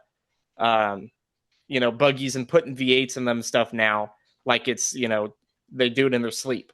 But Paul has been running essentially his top laner buggy since the early or mid 90s, I would say, back when we had the Glen Helen track. And, he has won so many times with this. I think he is one of the only competitors, though, that has run back to back 295 O's in competition. And this was done at the San Jacinto track late 2000s, 2010s, somewhere in that range. I'm trying to remember exactly when it happened, but it was an absolutely killer performance. And, obviously we've seen plenty of 295 O's, happen out there, qualifying 295 O's in eliminations, but to do that 3 times in a row, I don't think I've seen that anywhere else. And that's why he's my number one pick. That's not a bad number one pick. And on that note, the fit and finish on that car is always nice. Paul always has it looking great when it's at the racetrack. And I will say, shout out to Paul. Here's a guy that has never dipped his foot into top alcohol, never dipped his foot into, top fuel or anything else. He has remained true to that buggy for a long time. And it shows because he gets that thing A to B more than a lot of other guys do. So yeah. I still remember seeing the video of Paul and his buddy Larry Snow actually driving their cars at Glamis out into the dunes. I thought that was insane. And they both acted like it was no big deal. I'm like, that's nuts. And I'll give this credit to Paul too. He stepped foot in some bracket cars from time to time, and he has not lost his chops. I mean, that dude is deadly consistent. He didn't, we get a lot of these people that run heads up classes, and suddenly, their ability to bracket race kind of gets diminished. No, Paul is freaking on it. So that he definitely is keeping up his bracket tool box there for sure. Absolutely. No, excellent choice. All right. Damian Bowers. I know you're chomping at the bit to lay some Indiana, Ohio racer name on us, so bring it on. Honestly, that is a really tough one in this area, especially the level of competition we've seen in the last several years in this area with the Outlaw Series. Um, Obviously, you've got the likes of Cody Trice. You've got Kathy Ellington when their car's on it, they're right there. But honestly, on going with a regional guy, even though he has raced coast to coast, but a lot faster than 295, I got to go with Adam Rowe right now. Ooh, yeah, I would agree. That's not a bad pick either. I mean, and let's face it, if you want to be the guy, you got to beat the guy, and Adam Rowe doesn't get beat a whole lot. Yeah, no, really, the only other person I could see putting up at the top of anyone in the country right now would be insert one of the Schultz families from Texas. Fair. All right. They've won coast to coast. For sure. No, that's fair. All right. John Sorg. Well, Damien cheated because he took mine. And I didn't have enough time because you didn't skip me to get someone else to get me a new guy. So I'm going to have to back up, and I'm going to go with Adam Rowe also. And basically what Damien said, the caliper races around here. He's been around the country, not so much in the 295 on the West Coast yet. Maybe we'll see that in March here. I don't know yet. But 4 years in a row as the Outlaw Series champion, and it's the best series in the country right now, as far as I'm concerned. Is caliper of cars and the amount of show up, participation, and everything else involved. So Adam Rowe, there you go. You're my guy. I don't find fault in that one bit. So, all right, Dave Applegate, what you got? Well, I gotta agree with John. Damien kind of named a whole bunch of people there, and he got one of mine. So I've got to go, and there's a reason I got to go with Kathy Ellington, and the reason is because it's a small block running in with a lot of blown alcohol and big block boys. I just got to take my hats off to them. You know, you pull up against them, you better kind of have your poop in a group because she's going to lay it on you if you make a mistake. And I like the way they present themselves. I like the way that, you know, the car's always beautiful. And they do a lot of racing. You know, I got to agree with Damien as well. Those down there in Texas, those boys down there, you know, coast to coast, I'd agree with that. Adam Rowe, I don't know him. I don't know. I don't follow that. So it's okay. John's a 4-cylinder guy, and they still all stick together. So you're all right. Yeah, but I will say maybe game will change next year because I want to throw this out real quick. We do have Rick Ensing and Doug coming around. You know, they got kind of their feet wet here, and they're turning some big numbers, and it might be a real interesting 2026. You know, at the end of the year when we have another conversation, they may be up there. So that's something to look forward to. Also true. Well done, Dave. All right, Ricky Thorpe, what do you got, buddy? Well, I was gonna also take Adam Rowe because here's why. Okay, Adam Rowe is still running a clutch pedal car. Am I wrong about that, or am I right? He's running a clutch pedal car, correct? Yes. Which top eliminator is so deep in this area. Well, out west, the top eliminator is such a competitive class as a whole. You're at it. You have to work that much harder when you have a clutch pedal car over a trans brake and stuff like that. So, but I'm not going to take Adam Rowe because you guys both did. But Adam Rowe, back to back to back, he's been world record numbers, and then they got that car tuned down perfectly to perform at Brookville, Cleves, Michigan, Puerto Rico. They've been everywhere, but So I don't think they've had a chance to show it because where do you even start? You got the Vicky Halls out in Caleb's neighborhood. You got guys like Randy Kimbley out in Oklahoma that'll win. John Pate, the guys from Atoka. But I'm gonna go with somebody that I think will really make a good run at top eliminator this part of the country in 2026. I'm gonna go ahead and take Cody Trice. Cody Trice. Cody All right. Cody Trice, I believe that him and his family, they've been working on they have three cars, right? So they know how to win though. So if they pick their class and they attack it, they usually come out, you know, Gravel wins. Outlaw Series. I think Cody's done some big money, done well in big money bracket even. He's a great driver.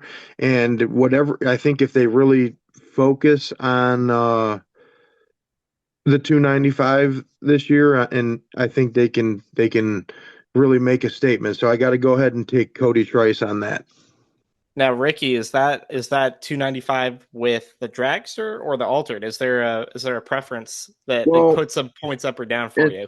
It's what are they always have goals. So I'm hoping that they want to go after that King Outlaw championship, because however they do it, whether it's the dragster on motor with the big motor in it, or the altered on spray with the big motor in it is a handful. And I think they kind of are going to try to, put the final nail in the coffin with that record if they can go out and get another crack at that. So I'm hoping that they kind of knock whatever that number is that they want to try to take with the altered and then move on to the 295. However they do it, Cody knows how to win, and always enjoy seeing their stuff run. It looks like it all looks like it rolls off the showroom floor when it shows up there. And all three, his mom, his dad,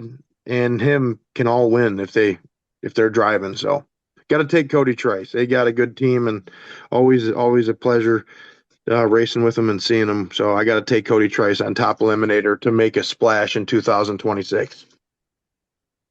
I don't see a problem with that at all. So I like that.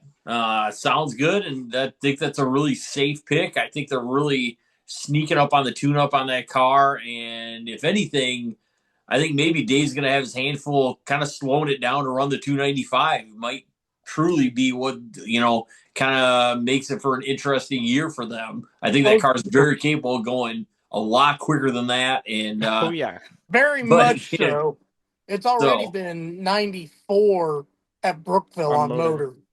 Yeah. So, I mean, I think that may be the more interesting thing instead of seeing what kind of power can make is power management. And, let's face it. I mean, very few people out there that do it like Dave. So, I gotta honorable mention Kathy Ellington. I love when that thing has a track to bite a hold of, and Mike's got a tune-up in that thing. She loves hammering those big motors, and I love it. I love it with a lightweight small block setup. That's awesome. And Kathy, right? Kathy has excelled everywhere she's been. She was 350s back in the day with the altered, and I mean, she was the queen of the 350 class. That's just how it was. Kathy was as good a 350 racer as was around at that point in time. And I have no doubt in my mind she will be that same level with the 295 car as they're getting that thing shook out and really stepping up to the plate with it. So, yeah. Definitely. And don't forget the amount of time she snuck off into the finals or with the wins back in the Pro Truck days with that Pro Outlaw FE class. Yep, exactly. Yeah. You can't slip up with Cat when you're next to Kathy. You can't slip up one bit on the tree or on your setup, because they'll make you pay for it. That's very true. So, all right, excellent. No, very good all the way around. So, sounds good. And yeah, I like it. So, My personal pick is also going to be a 4-cylinder guy, but probably not the guy you're thinking of. My pick is going to be Mr. Cody Hoffman in the Smooth Sucka Dragster. That is an awesome car. The thing is sweet to look at. I love the bare, no paint look. Not that the thing looked bad when it was red, because it wasn't. The car was beautiful. But that team has really shown that they are making a run for it. And I tell you what, choosing to forego the 4-cylinder class to run top eliminator at the last race, I think they really got something. Again, I think it's going to be all about power management there. I think that car is very capable of running way more number than 295. But I think maybe that's a really good spot for that car to be, though. Not super hard on parts, not really leaning on it, and excited to see what they decide for 2026. So, and knowing his dad, Steve, is also bringing out another car, if I'm right, Caleb. Yeah. So that two-car team. Two-car team. The Volkswagen guys can't get enough info, so I think that's really good for them to share amongst each other, and should be very interesting. So that's a really good pick, Isaac. I mean, Cody just recently stepped into that car for the first time. I want to say it was just last season was his first time behind the wheel, and prior to that, Cody had only been in the junior dragster. Yeah. So it was a huge step up. He filled those shoes very quickly. And then this season was the first time that they ran in Top Eliminator. And granted, they've only done that at Dome, but they ended up runner-up in the championship there. And they've had a lot of heavy hitters, as we were talking about. They have the Schultz go through there, the Halls come through there, all the Graham family, all the Vegas boys and stuff like that. There were some pretty heavy hitters that went through the Top Eliminator field. And for him to come and runner-up their first year trying to back the car down to 295, he's definitely one to look out for 26 and beyond.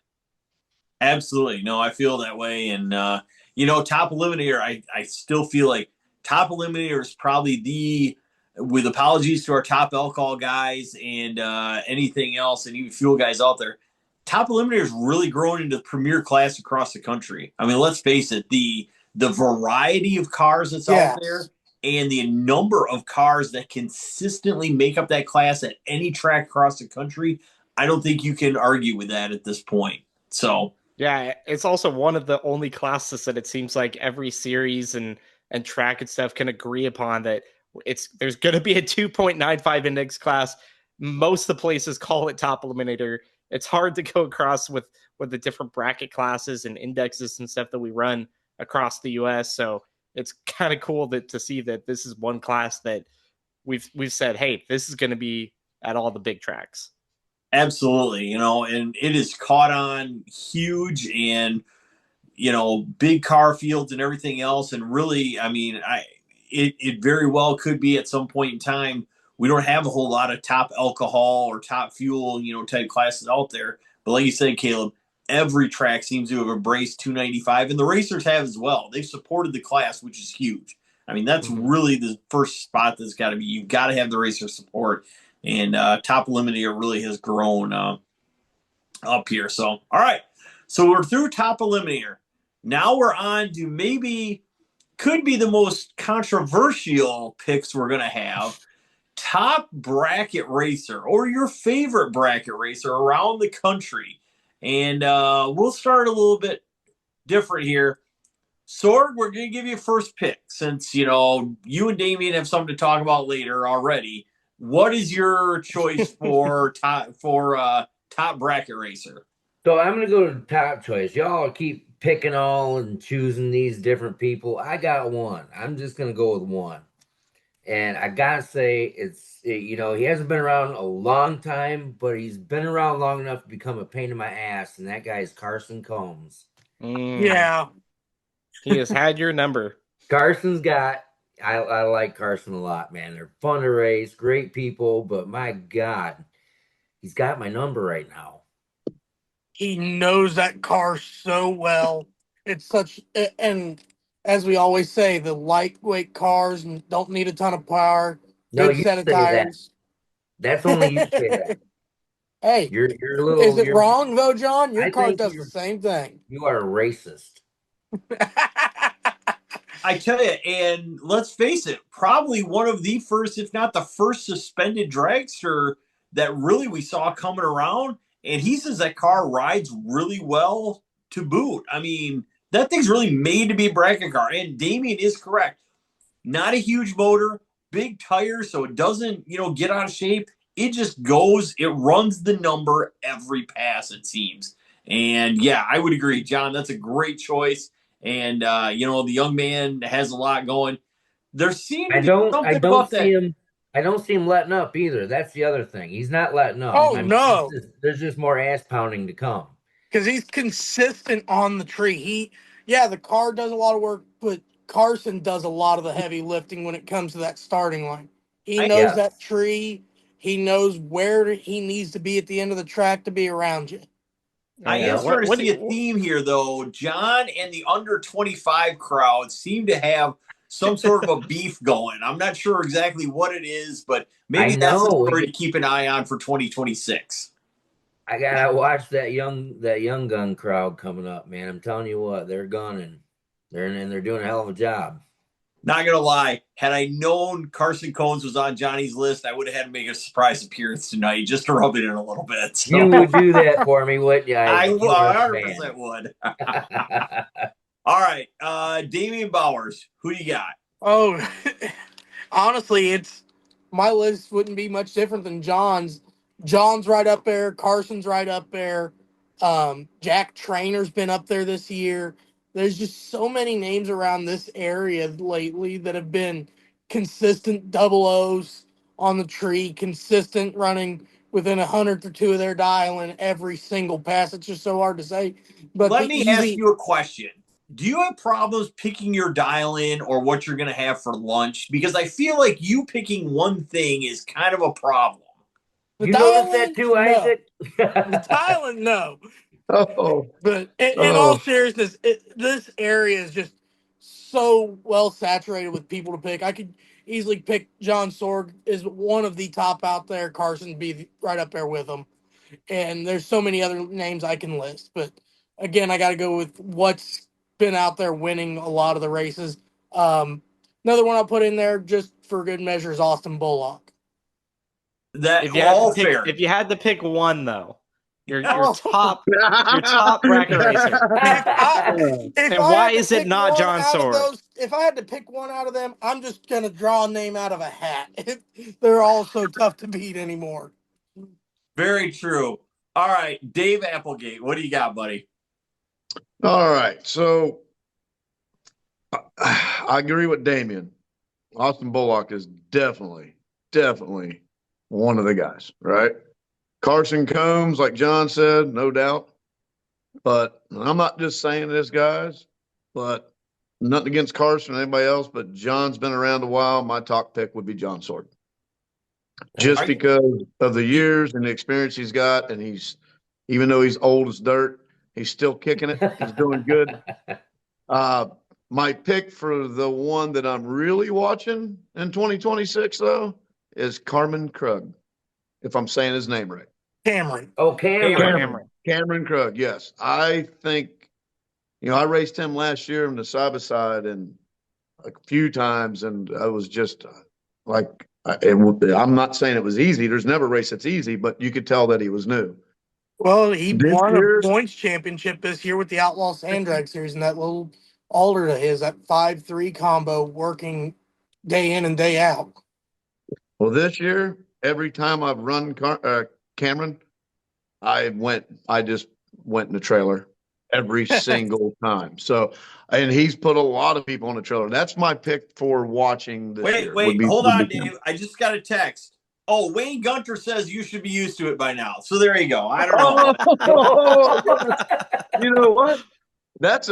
Wayne's, if we're going to do an index kind of guy, Wayne would be my pick on an index. Yeah.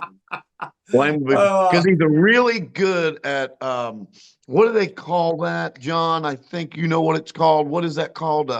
bagging or sandbagging or something. I don't know. Wayne's really good at it. I don't know. We'll have to have that Sandbagging. conversation another time. There's a few in here that sandbagging's the religion more than it is a sport. Sandbagging. That's my pick. My pick is John Sword, Austin, Carson, right there, right under him. And I think my to-go-to for next year that I'm going to be watching is Cameron.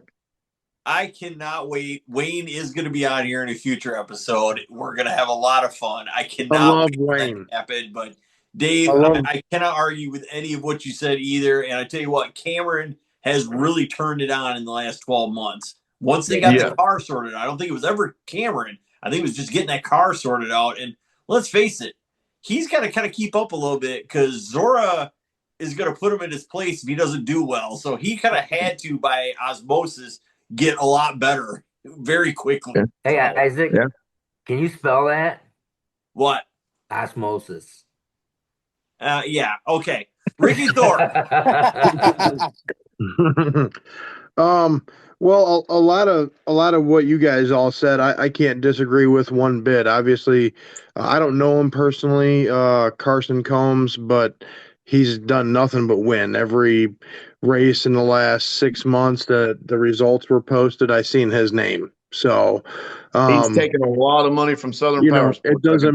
Like I see him multiple series, local race. His local stuff, Outlaw Series.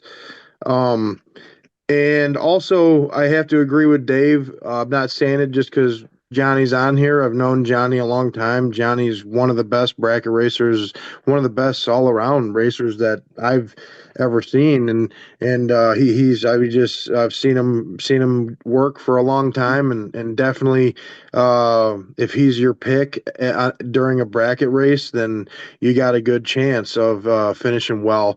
And Damien's no slouch, and Caleb, obviously, him and his dad both.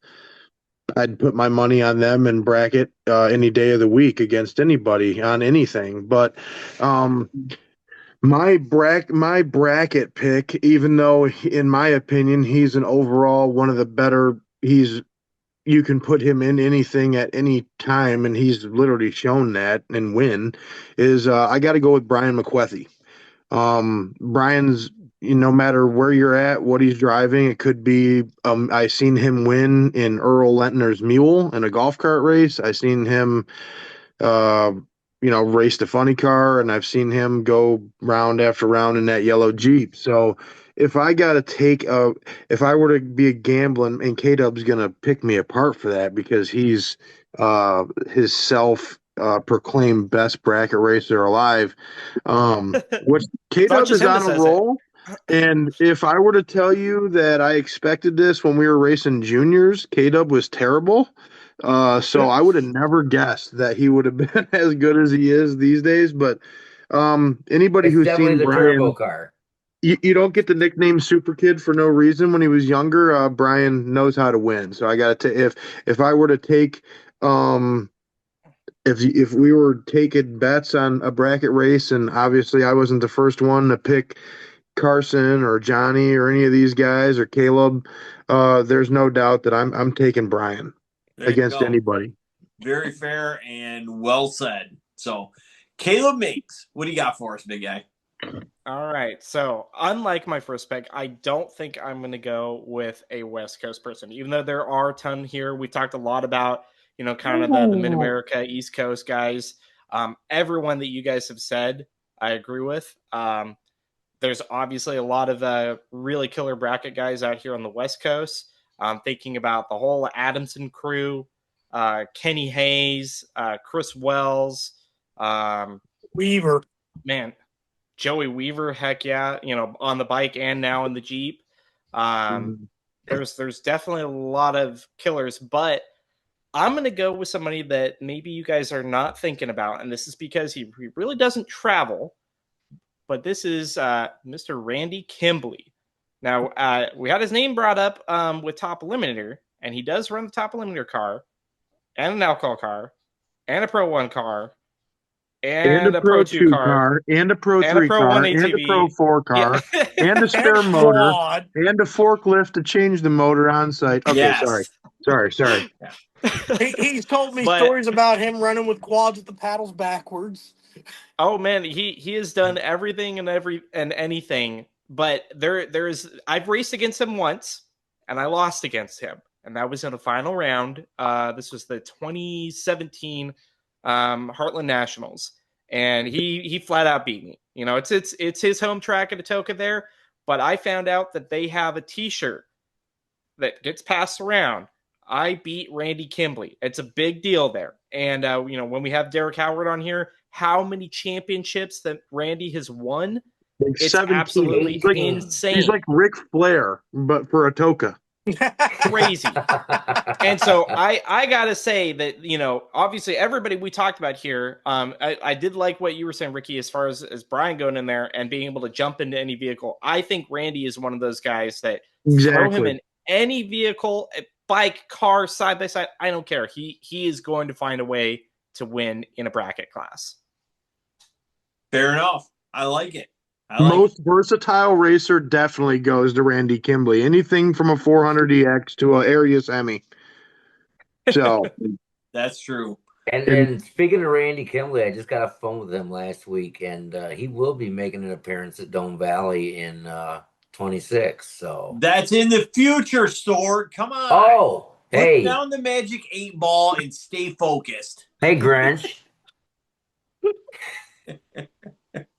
All right. So I guess it's my turn. I'm going to pick somebody that hasn't been mentioned yet, but I feel is one of those guys that maybe flies under the radar because, like Caleb said, doesn't travel a whole lot. But I feel like if he did, I don't think it would take him long to get caught up. I'm going to pick Chad Coker. Chad seems to make an appearance in every time I'm calling a race. And we're getting down to semis and finals. Chad and his car seem to make an appearance every time in every class they're involved with. And Chad's a really good bracket racer. I mean, I think earlier this year he had a bye run and ran like a 441 with a 3 on a 441 dial with like a 002 reaction time. I mean, on a bye run, just winging it, you know. But Chad's a really good bracket racer. He can go rounds in a lot of different classes with his cars. And you know what? If you show up in the other lane, you better bring your best because that's what you're going to get out of him. Chad's also pretty versatile. I mean, he's got the blown small block buggy. He likes to shoot that thing up a hill now and again. I seen Chad flip over backwards when I was like 10. He likes to put on a show and do some pretty exotic stuff once in a while when he's not absolutely down. You're right, Isaac. Anytime in the last, I don't know, 10 years maybe, you just happen to see Chad Coker lining up for the finals in more than one class a day. It seems like it. I mean, it really does, you know. Johnny notwithstanding, which Johnny is his own guy, and you know, something about John too. I mean, John has won in the dragster, he's won in the buggy, he won on the quad. I mean, he won in the 4-cylinder powered dragster, for crying out loud. I mean, John's gotten in a ton of different cars. What's that? Johnny's a shake and bake winner as well. Absolutely, you know. So those knows how to win. It just feels like I don't care if you're down south, you know, Indiana, Ohio, up in Michigan, or even West Coast or the Midwest. The good bracket racers always seem to come to the top, and that's kind of how it works out, and that's okay. I mean, that's, you know, awesome. There's a ton of people down, you know, like Damien says, people that run those bracket classes all the time. I think of watching even like Rebecca Boyce. She is on her game every time she rolls out of staging. I'm always very impressed. And here's the thing, right? I mean, this is the other thing about it too. Everybody we've talked about so far tonight, they all seem to be pretty good people too. They always seem to have time. They always seem to have some questions, and they enjoy themselves while they're at the track. That can't be said to everybody we know, but all these people seem to enjoy themselves immensely. Michael Robbins as well down there always seems that in that Oh, that thing is beautiful too.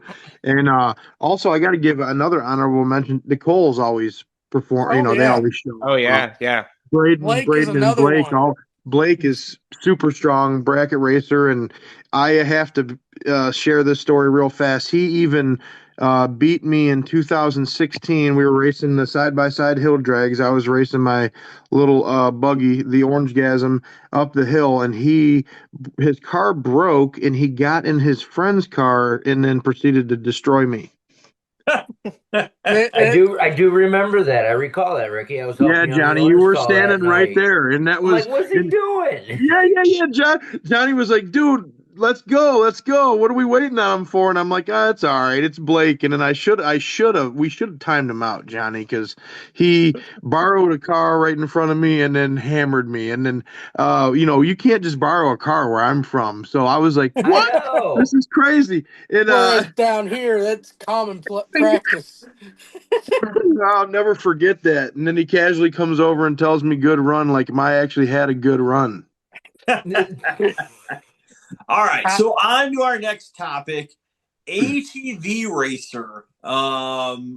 In the present, we'll say. So, we're gonna start with Ricky, just to give the rest of you guys a little more time to come up with a name, any name besides Caleb Mings. So, or Randy Mings. So, Ricky, we'll start with you, buddy. I'll definitely start off by saying that, like I mentioned a moment ago, the Mings Racing Squad. I'd put my money on them against anybody when it comes to the bracket side of things.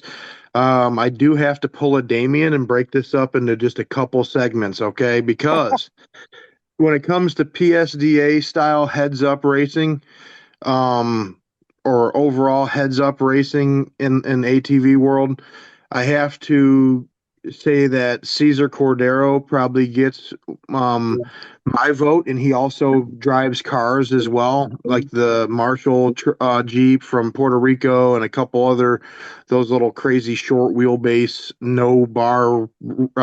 Turbo I don't even know Street. what you. Yeah, I don't even know what you The call those things Samurais. besides insane.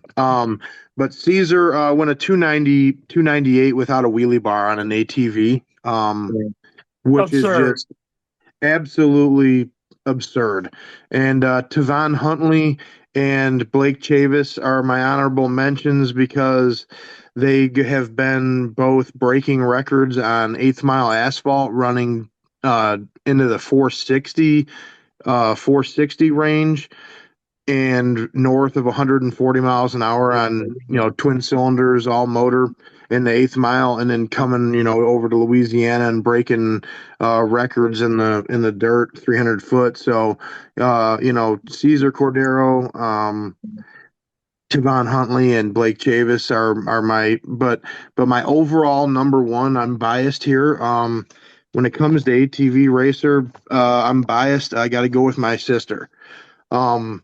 My sister is as solid as they come when it comes to having a lineup next to that the original Dragstar bike. You're going to have to work for it if you're going to uh, outrun her and get the job done. She's got 30 years of racing experience under her belt, and she's been running that same bike for many years. And she's beat all the best local ATV racers, Matt Ewing and all of them. I mean, I've seen her take them all down, and heck, she's beat the crap out of me a couple of times. It's tough losing to your sister. I'll tell you that. That's not one that a lot of people experience, and she, without a doubt, best racer in our family. And when it comes, to number one ATV racer, I got to be biased right now, and I got to go with my sister because, she'll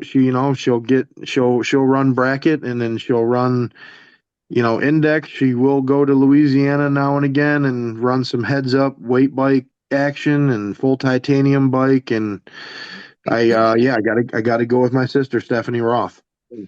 Fair enough. Caleb Okay. Mings. So, Ricky brought up a lot of really good names there. Definitely would agree with Caesar. I mean, he is another one of those racers that is just so versatile. Everything that he's ridden on. Blake Chavis, another good one. some other heads up people, Jaden Muchmore, he, one of the first few people, Banshees to go in the 2s. Missy Barton, I mean, the number of different vehicles that she's been behind the bars on. Definitely my dad when it comes down to the bracket racing stuff for sure. Out west here, I would say another great bracket racer, David Markle. Him out there on his the Woody bike. Everybody thinks it's his. It's actually not his. It's owned by a buddy of his, but he's always in the winner's circle on that Woody bike. But I'm gonna have to say my number one pick is somebody that behind the bars is going to be in the winner's circle, whether it's a heads up class, a bracket class, a track bike, or one of these dune races. And I'm going to go with the California kid, Jared Acevedo. Good. Yeah, that's a really, really good pick. Jared's dynamite. Yeah, no, that is well said, Caleb. So, all right, John Sword, you're going to be the first of the Primo car guys. Give us an ATV name.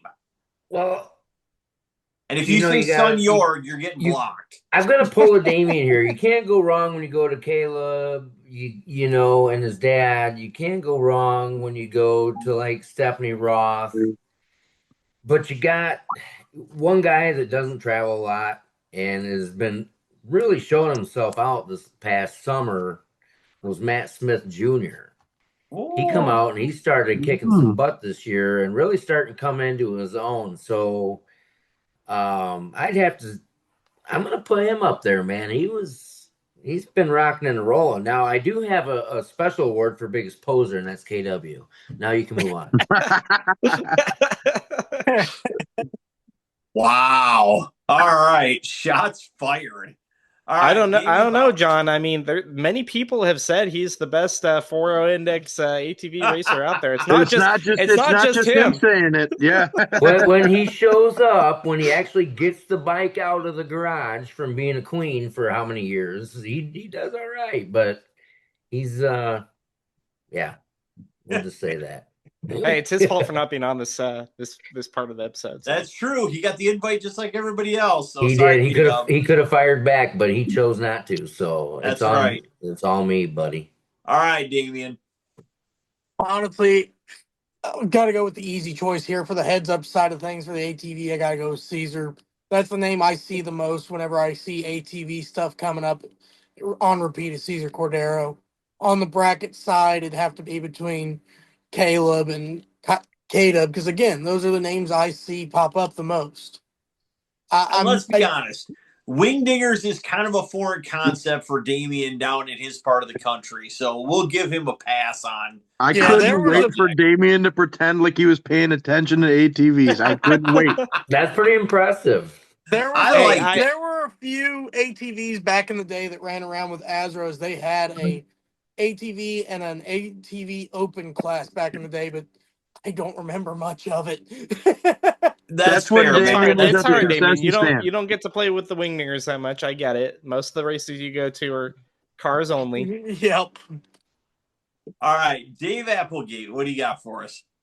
All right, so as you guys know, I'm kind of like Damien and John. We don't follow the four-wheelers a lot, so I can't speak for far north or far west. So I'm kind of southeast area here, okay? Ricky brought up one that, and I've known these guys for multiple years, and that's the Huntley brothers. They used to do a race over at Roxborough, if you guys remember that, and I would always go over there. Actually, I actually won one of their championships, if you will, one year at their track. So Huntley brothers, awesome. I wish they'd get back in the dirt a little bit more. That would be one of my guys. One that we don't think of sometimes is the Ray brothers, Sean and Adam Ray.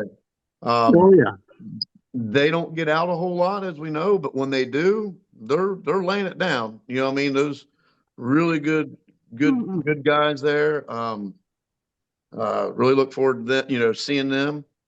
Bracket wise, this guy doesn't get out a whole lot, but it's Bob White. John, you met Bob. And him and his dad, they call him Gizmo. They are little Sandy racers, and that's pretty much where they went. They went a few other places, but when it comes to bracket, if you go up against Mr. Bob White, you're like running John or one of those guys. They will put you on the trailer. It don't matter what track you're at. They are that good. My favorite though in this area has got to be, and I might say his name wrong, is Isaiah Salter. We've had him on here before. Isaiah's getting around. His little boy, he does a lot for his little boy, the life of Joe. Isaiah is a very good family man, very well respected, and a very good rider. And so my pick would be Isaiah Salter. There you go. All right. Sounds good. I like it. So for my pick, I actually have two, but I got to say, everybody that's been mentioned, I mean, everybody does a fantastic job and really knows how to ride. That is the biggest thing. I will say, having spent a very minute time on a quad this summer, I have a new appreciation for what these guys and gals do every pass. It is sometimes it looks way easier than it actually is, and it is.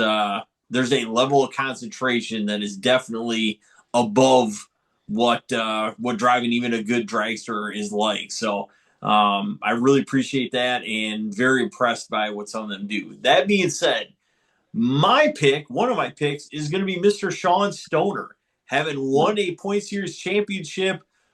How many years apart, Johnny, did he say? It's been close to 40 years. 40? Somewhere, yeah. It's been close to that. 1989 or something, 88 yes. or something like that. 87 or something like that. Yeah. 38, 37 years. That's I would impressive say. to be able to get back on the horse, so to speak, because he has not raced in a while. And to be able to start going rounds again, especially in a tough ATV class, that's impressive. I mean, that's really impressive. So Yeah, I'm all about Stoners. Yes, his boy does great too. Yeah, that whole family are great people. I ordered his chassis from him from Jordan over at Turbo Chassis, and I gotta say he took he could have went a lot easier route in my opinion. I mean, he's running a 10 mil Cub Banshee and a turbo chassis. He's not I mean, he's got to work for it. It's not not taking anything away from any other kind of ATV application, but in my opinion, it's tough to that clutch hand, and you got to rely on your shift points, and he's not a spring chicken, and he does real well. He does. He's very a Tom Hartman of four wheelers. There you go. I can't believe nobody mentioned Tom Hartman when we talked about bracket racers, by the way. I know. It just came to me. He's already what is already understood doesn't need to be explained. I mean, that's true. That's true. Every person on here would have put Tom Hart. I mean, I just thought I was going to be the fourth person to say his name. You know what I mean? Tom. I mean, we covered Tom on the Racers of the Past because he could be in there in the future for oldest points champion. I mean, he's all over the board. Hartman's one of those guys that probably has his own wing when we start talking about the top 10 of sand drag racers anyway. So we'll let it slide this time. So, all right. So that's going to wrap up the ATV portion. Let's talk about some track/series, what we like to see, and where we kind of see things going for this coming year. So I know it's kind of tough, and we're doing a little bit of vision casting a little bit, but I think what we can talk about is maybe what we like about 2025 track wise, and whether it's prep, whether it's facility, you name it, and even track/series wise. I mean, if you've got a series you'd rather talk about, that's okay too. So, Damian Bowers, I'll let you go first. I'll start off with the tracks here. I don't really get to go to many tracks. I go to Franklin County, I go to gravel, I go to Michigan in the regular. Those are my usual go-to tracks. I've got right now put Franklin County as my favorite there, but kind of just because it's the fastest. It's the one you see the most racers at around here on the regular, and the toughest bracket racing fields, in my opinion. Um, you also see a lot of really wild runs, especially at the start of the year, people not knowing what their vehicles are going to do, and you tend to see the underside of a few. Also fair. So, all right. John Sword. Well, I'm a little confused on the question, so say that again. You want Squirrel. me to go? your Are we favorite talking about the track? future? Or are we talking about present? Present. We're talking about present. Looking into next year, but based upon everything that's happened, call it the last 2 years, your favorite track, your favorite series, what things you're really liking that you're seeing in the sport. Well, my favorite series is the Outlaw series. My favorite track is obviously Silverback. The things I like that I see going on in the sport is the resurgence. It kind of dipped for a while, but 295 has taken off like a wildfire lately, which is great to see. Because when you have a big field like, big cars, it's like NHRA or IHRA or anything like that, when you have a big following of the big field, the little ones kind of pack in behind it, and it makes a really good all-around show for everybody. I like that. That's fair. Very That's kind of where I'm at. Yeah. All right, Dave Applegate. Track wise, it's kind of a toss up. As you guys know, I do my bit of traveling, a lot of different tracks. A whole lot of tracks, from mom and pops out there in the backwoods to something like Silverback. But man, I don't know. I unfortunately, I haven't been able to run on Shelton's enough. But when I have run Shelton's, that's got to be my favorite, track wise. Facility wise, I mean, Silverback obviously, has got a really nice facility. Tri-County's got a nice facility. John, you can vouch for that. I agree. I have not been to Brookville yet. Gravel's nice, but I would say mine at this point, my favorite one actually would be Shelton's. Just because it's so fast. Funnest to go to, I'm gonna have to go gravel or Silverback. That was both of them are just a blast. So I'm kind of up in the air on both of them. That's kind of where I'm at on the tracks. Fair enough. I like it. Ricky Thorpe. As far as these last couple years, the present day, I gotta expand on what Johnny's saying. The 295, and actually racing in this area as a whole seems to be hot right now.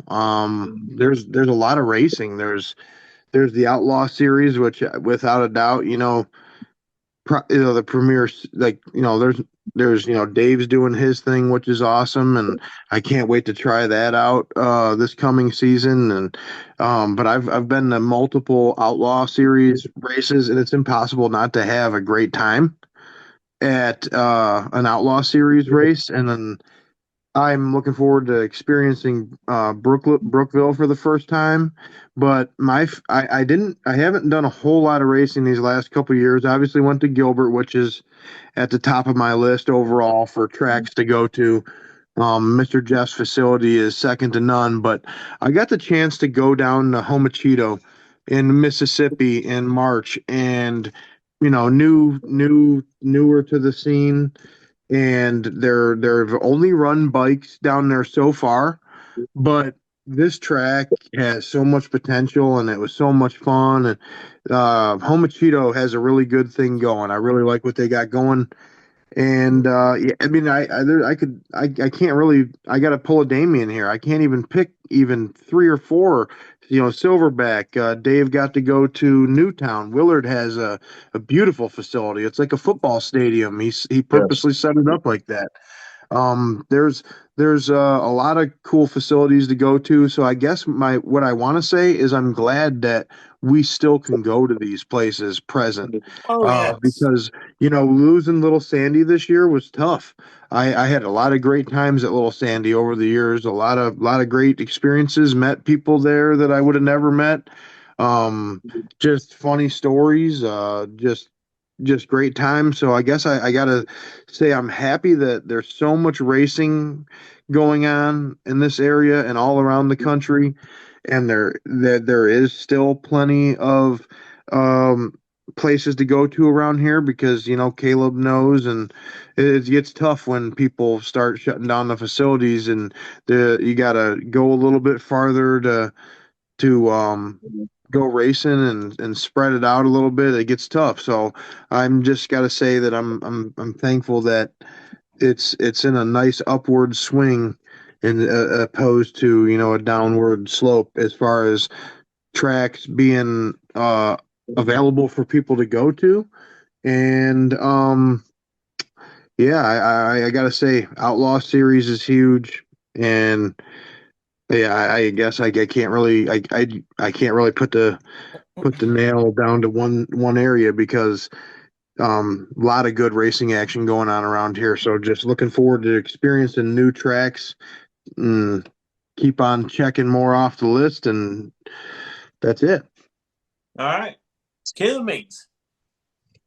So definitely what Ricky's saying. I have definitely been feeling the effects of a little bit of a downward swing on some of the stuff here on the West Coast. Just tracks closing, and just we don't have as much of a variety. Certainly not tracks that are close. Really, all the racing I did this last year was at Dome Valley and Avenal. And I will say that I think Dome Valley is my favorite track. Just between the backdrop of the mountains and all the fields and the farming going on right, literally right before the starting line. The dirt there is really cool, especially when they are doing good with the prep on it. It's the quickest track around here.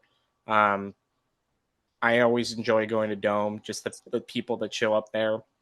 Not to say everything's perfect. Obviously, there's always room for improvement at any of these tracks. Love that Avenal has been really improving the track surface over the years. They keep adding more sand to it, and it's definitely helped with the track there. And they've done a ton of updates over just the past couple of years between the Ronde Artney giant, huge American flag kind of memorial there, the lighting that they put in just a year or two ago.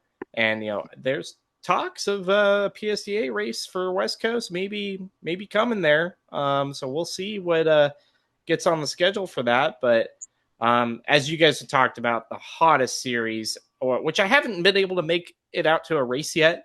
So I'm hoping that I could do that here in 2026. Michigan race 2026. But definitely the Outlaw series. And here's what I really love about the Outlaw Sandrek series. They have nailed down a simple, small class structure. We're not putting out a million different classes. This is what I tell every facility. Like, look, if we really want to see the sport grow, we can't have 36 classes that we try to pack into a weekend. You got to cut down the numbers on them and fill them with quality, large numbers of fields. But that is going to be the ticket to being able to get people to build stuff to a class that they know that they're going to be able to run for many years. And it helps in my mind too of, any of these promoters, if they want to get sponsorship to throw in a little bit extra here for different classes, it makes it really easy when you don't have, again, 30 classes to spread that money out across. So I really want to make it a point to make it out. And as Ricky was saying, going to Silverback, I think that's the other part that I love about it too. They're taking this format and it's a traveling series. And it's really, really hard.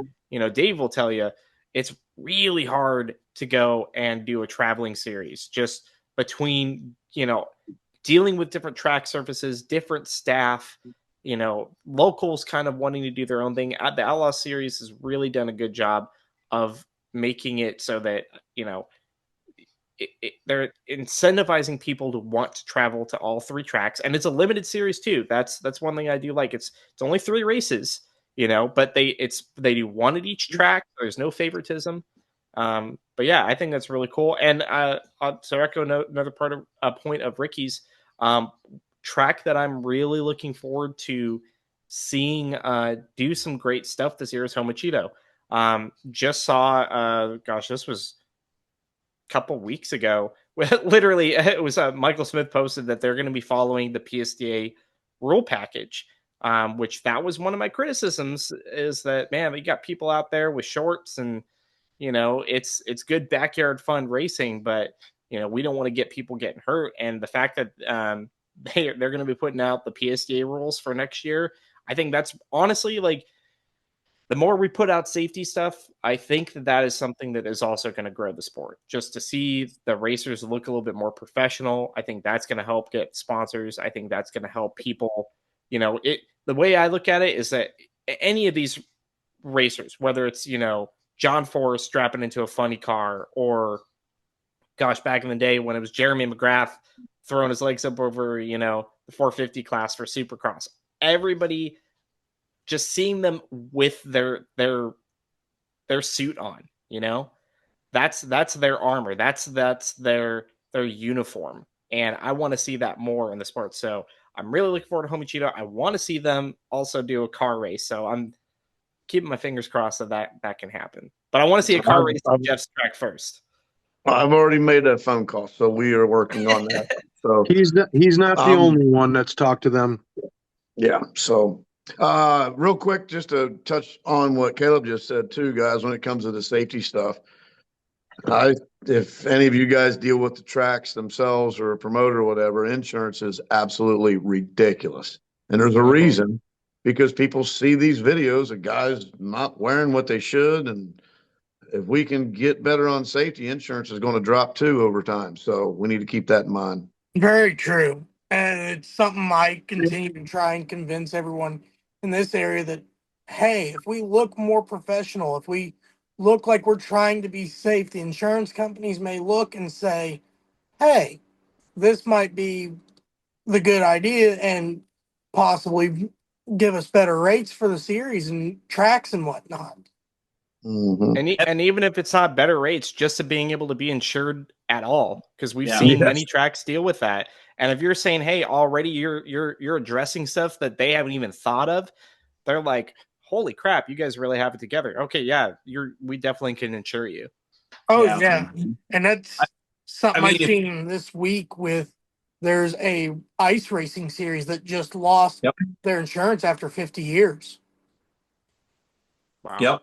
Yeah, that's in Wisconsin, and they said unless they found a replacement, this was it. They were not even going to start racing for the series for this winter. So, yeah, I saw that as well. So, anybody that questions, friend of our show, Eric Vyers-Eschbach, huge wreck this summer. And to see where Eric is now versus where he was in July is flat amazing. Now, Eric works harder than a lot of other people I know, so there's that too. But to see where he is at now, and with the safety equipment that he had on, that should tell you right there it's worth every penny you stick into it. Mm-hmm. So I'm going to maybe go a little off of where everybody else has been, and I'm going to focus on a particular class that maybe isn't top eliminator, obviously, but has drawn a ton of interest and everything else, and that is Pro Truck Elite. Could we possibly see a 290-something door slammer this summer? I think it's possible. I think it's even probable at this point. And what's really awesome for that is we've had people step up. Now, obviously, us with the World Sand Drag News have put up, I think $100 or $150 to the first person. But we've had people like Joe Tony's High Gear Transmissions and, as the t-shirt says, Joe Holtoff and the gang at Holtoff High Performance, both stepping up to offer cash for the first person to run under a 300 in a Pro Truck Elite truck. And I think that's what we need, right? We need some incentive out there that to drive these guys to make innovation, to take that next step and everything else. That class has turned into a hot class, whether it's Earl Etner's N10, Jason Benson, Michael McCord now bringing out a whole new truck to run after that. That number is impressive. I mean, that's, we don't get to see that a lot where people build purpose-built cars to run a particular class, and yet we've seen it now with that. So really looking forward to see I would say, you're talking about the first two, and I don't say it's probable. I don't say it might happen. I think it is inevitable that this coming year we're going to see the first and twos. And I'm going to put this out there as a declaration. I think we should see other tracks adopt Pro Truck Elite. I want to see that. It's an excellent heads up class, and I tell you what, it really makes a lot of sense. And I mean, look at we've seen everything from Dave Kramer, one of the OGs of Pro Truck at like a 360, and we've seen everything down to, I believe, Benson running a 313 has been one of the faster ones. Curtis Combs in there as well. Jason Vanderwall, Todd Bilesma. I mean, when you talk about who's who of fast trucks, they've been involved in Pro Truck Elite so far, and I would agree. I would love to see that class contested at some other tracks, and maybe it turns into a traveling thing. Who knows? But I think it could be some really, really interesting fields there. So I have to agree, Isaac, that's probably the coolest new style class that's come out. Willie Bursley, all kind. I mean, Earl and Tony really stepped up to. Now they're chasing those guys, the Bensons and the Bilzemas, and I couldn't agree more with that, with the Pro Truck Elite. When you said that you were going to go off, I knew what you were going to say immediately, because it's so impressive. I mean, like you said, Dave Kramer all the way up to Curtis Combs, to Earl, to a couple of them went in the 3.0s, didn't they? Like 309, 30. Did any of them go 309? The Bilesma and Benson both in the past couple of years have been trading back and forth the A Sport mod records for ET and mile per hour. So definitely it's deep in the 3.0s with Sport Modified, even where we've limited the wheelbase in our own record books for that class. It's quite wild. You also got to see, and this class has got a lot of potential with, you've seen kind of a traveling version of it, but with some weight limits with the Texas Mud Drags Door Slammers class. Also true. That is correct. So a lot of those guys fit into the Door Slammer class. Jason Vanderwall even, I believe, winning points this year in the Texas Mud Drags in that class. So I mean, he even went like around like didn't Vanderwall went like a 311 or something, or a 12, like 309, something like that. Yeah, which is, so what I noticed when I seen Benson and Vanderwall and them run for the first time was that it's going to happen. The 299 is going to happen, but it's going to take a lot of variables being in the right. Seeing a full-bodied rig like that moving at a 3.0 is, I mean, even Willie Bursley getting into the 20s. I mean, seeing these big rigs. I mean, these are not dragsters. These are not altereds. Seeing that, you got to really make some horsepower for these rigs to be going 3.0s, 3.1s, and I just super impressed by that class. I mean, really, really impressed. But it's going to be. Did we ever determine if like the West Coast, like the Pro Mod Jeeps with like Larry Minor and or Chris Minor's Jeep and Jimmy DePass, did those technically qualify for Pro Truck Elite if they came out east? Curtis does, so why wouldn't they? I was just going to say the same thing. I would be interesting. I don't remember what the rule package is as far as the wheelbase and stuff. That would be my only question with those. I think that is a good question. So I was just pulling it up because I was wondering about that. It's 140. And I want to say they are under that, but I also think that maybe Chris's is a little bit longer now. I Not want to for say sure. miners is probably 150. You think it's that 150. long? I don't think it's that long. I don't think know. it's full That's 150. that's It's a probably really like good question. 145. I think everything else they would fit with, as far as it being 2-seat, drivers to the left of the, transmission tunnel, and stuff like that. I think everything else it would fit. The wheelbase was really my only question there. So, True. but So Isaac, you said somebody's put up money for him to go if someone does get 290 something. that is correct. Yep. Joe Holtoff from Holtoff High Performance, hence the nameplate on my shirt here, has put up some money. Joe Tony, High Gear Transmissions, has also put up some money. Joe was actually behind the belt that we gave away, the championship belt that is going to rotate amongst the Pro Truck Elite races. So that'll be back in play again for 2026. And we also here at World Sand Drag News have put up $100 as well to the first into the twos. So these guys have a lot of incentive to do that, and should be very, very interesting. I'm also going to step off the reservation a little bit when I talk about what track, and I'm going to go with Hayfield Shootout. One, it's a fast track. I mean, I don't think anybody's questioning that. But two, the format is unique where it divides up the classes and puts, like a half a tenth break on it, but you're racing all heads up. So you end up with 3 heads up classes at the end of the day. I tell you what, it's impressive to see different stuff run heads up, stuff that's, maybe 4.0 to, 420 cars all running against each other, but running heads up yet. I mean, it's really cool seeing a bunch of heads up classes. And I think especially spectator wise, it's something they like to see. And it seems to be super popular based on the amount of people that show up.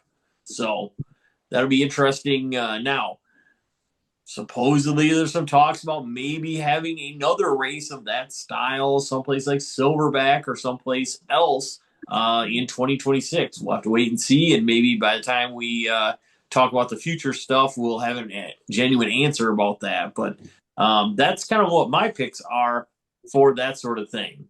So, Well, yeah, go ahead, Dave. I'm really interested in this Pro Truck Elite. I know you talk to them guys a lot, right? I do. Yep. I'll add 250 to it. There we go. Oh, So I'll dang. put 250 to it. Probably at least $500 then to the first person to go into the twos. So Yeah. you hear it here first. Not only do you get bragging rights and feel like you got the biggest in the whole entire because I mean the first guy to go at 299, you're not going to be able to tell him shit. And Especially if it's Earl doing it with no wheelie but- bar on the back of that S10. then someone throws you 500 just for doing it on top of it. Oh man. Now Hey, man, there is one. all you got to know is, did you see the smile on Earl's face when he had that belt this summer? I thought that was it right there. Earl was probably just going to be done.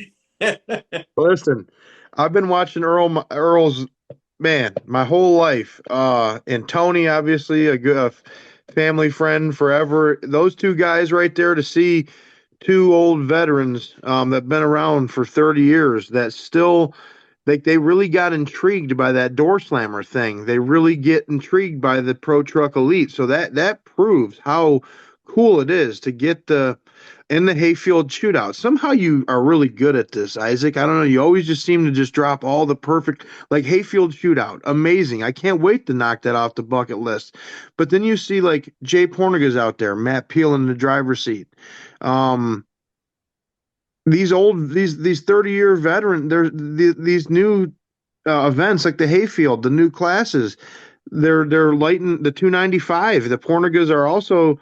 I heard that the daughter might even be stepping up into the blown altered, and the older daughter or whichever one runs the altered, not the drag nasty car now. Brian's got the truck. Jay's got Matt driving the 632 alt. I mean, it's even got the guys that kind of, maybe we'll calm down a little bit. Now they're back out going full tilt. Like I've heard Earl say, "Oh, trucks for sale, trucks for sale." Next thing you know, him and Tony are throwing a bunch of boost at it. You know what's funny is when Earl won that belt, Earl asked me off camera. He goes, "Hey, if I sell the truck, can I just buy another belt and keep this one?" I says, "Earl, if you want to, you buy another belt and we'll put that one in there. If you want to hang on to this one, that's plenty fine." And he goes, "You know why? Because it's the first, and you're 100% right. The first guy to run under that 3-0 number, that'll be it right there. Nobody remembers the second guy, but everybody's going to know who the first guy is." And it's got to be it's going to be, and there's more than a handful of them that are capable of doing it. It's just, can they get the power? I mean, they're working with a whole lot of horsepower, trying to get, when you get to you think automatically like, okay, they'll go to Franklin County or somewhere like that and pick up ET. Well, then it's harder to get down the track maybe because you're working with limited wheelbase, you're working with a full-bodied rig. There's so many more variables than just it's like the no prep class of sand drags right now. It really is. That's an excellent way to put it, Ricky. That is perfect right there. So, all right. So, yes, Dave. I got something real quick that I'd like to make a quick mention on. One thing that we did, and you guys are going to laugh, but we did kind of pass up the side-by-sides. And there's kind of a reason, because there's not a lot of that going on right now. There is, but it's fallen off the wayside. It truly has. And we need to get that back up. And I'm working with that with some other guys. We're doing our best to get this back around. But the only reason I didn't bring up side by side is I figured at least 3 of us would bring up K-Dub as being our racer of the year, and nobody wants to hear that again. So, and no one wants to hear him after we say that. Exactly. But I would agree, Dave. If there is a place, you know what? And I'm going to bring up too a guy that maybe didn't get mentioned amongst our ATV racers, Jeff Ross. You talk about a guy that has traveled this year. I think he's made almost every one of your Southern Power Sports Drag Racing Series racers, hasn't he? Yeah, I believe he hit every single one of them, yes. So there's a guy that has definitely traveled. He's put his money where his mouth is. Has he sponsored, I think, as well? Yes, he sponsored. This was his second year. He's already told me he's sponsoring next year. So, yeah, he's done very well. Casey Smith's another one. Casey's coming up the ranks. The 4x4 guys are going to turn some heads this year. I can tell you they're going to turn some heads. Listen, the bomb. I raced with him 13, 14, 12 years ago, and I hadn't seen a whole lot of him. Last week, Dave wasn't on here when I mentioned his old track, Learjack. Jeff Ross was the owner of that place, and I hadn't seen any of them, to be honest, in 12, 13 years. And then to see him resurface and follow Dave's series as a fan, and I love that. See Jeff out there active again. And I'll tell you what, they can keep trying, Dave, and the faster they get that 4x4 record is another change that Jeff Ross is going to make and come back and get the record back. He's my vote for baddest. He had a 4x4 that went like 440s in front of us when no one had ever seen that in their lives. So, yeah, Jeff Ross being back in the game is awesome. Yeah, Greg Laughlin's another one. Greg and Joff, they were together and racing at one time. They got away from it. I started this series. Now them two are back at it again, fighting it out, and at the races, and they're having a ball together and pitting next to each other, and it's going to be good. But side by side wise, man, there's one guy that comes to mind. There's plenty. You got Michael Reed, you got the Fishers, you got guys that are still out there running around, but the one that really impresses me the most these last 2 years is Alex Kopecki. John, I know you know who that is. Yeah. And Alex, he's come a long way, and he has not missed. He missed one of my races in 2 years, and that was because he had a baby. And I told him that was. I don't want to hear it. I can't help you had a baby. You should have been at the racetrack. We've already had that conversation. You tell him, Dave. That's right, by golly. But he is, I was and he Feeling doesn't only go to attacked mine. here, Dave. Yeah, he doesn't even go to mine. He went to Oklahoma. We went out there to Oklahoma. I didn't even know he was going. I went out there, and there's Alex. Drove all the way out there to go race. He's been at Silverback other than my race. So he is a true. He is right now. You know, for a couple of years, everybody talked that it was me. I was going everywhere with my Can-Am. Then I started a series. I don't get a chance to race it. Right now, Alex Kopecki, in my opinion, is the guy in the side by sides. He may not win every time. He may not, but that guy is there. He's helpful. He'll do anything for you, and he is getting faster and faster every time he goes down the track. Alex is going to be one hard to beat. And that's my pick for the side by sides. I thought you were going to talk about Tri-County stock side-by-side champion Caleb Mings. That was another one. Yes, my trail class. Yes, my trail And my class. hot rod, my nationally Yes, aspirated Johnny. hot rod. Yes, yes. You know, I'm pretty sure John said he would bring that out to Arizona, so you guys could just pick it up there, Caleb, if you wanted to take it back with you. Okay. Oh yeah. It looked good towing the Volkswagen around. Yes, I was going to say that. They're going to change their whole operation. I love it. All right. Well, that's what we've got. John's going to turn into a pumpkin along with Damien anytime now. So let's get this wrapped up, folks. Do we have anything else we're talking about for the present right now, Caleb Binks? I don't know. I We went over a lot of things. I have Go one. ahead, Ricky. Present day best announcer, and my vote for best announcer in the business is Isaac. Yes, I agree. Yeah. Yep. So Agreed. that's I my would just personal say- opinion. Stephen Fangmeyer from Dome is very good. I have enjoyed listening to him with what I've heard from, and to keep all that stuff straight while it's happening on track. It ain't easy, folks. I would tell you that much. And he does an excellent job. And looking forward to possibly getting together with him maybe at some point in time as well. So Yeah, I guys, believe- 2026. I believe, yeah. We're gonna do some dual announcing at the East versus West We National could. Challenge. back Good, to we are.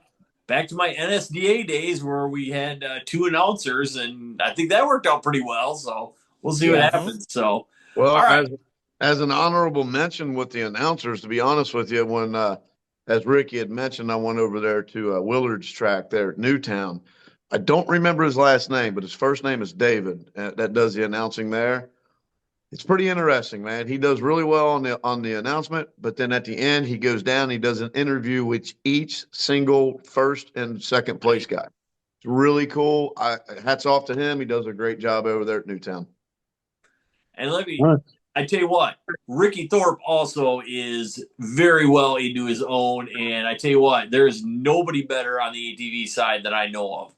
I mean, don't sell yourself short, dude. You know, Hey, everything about everybody.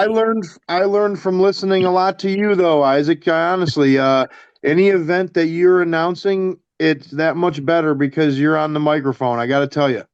I appreciate it, buddy. Really. So, all right. So that is going to wrap up this portion of episode 100 here on the Paddle Talk podcast.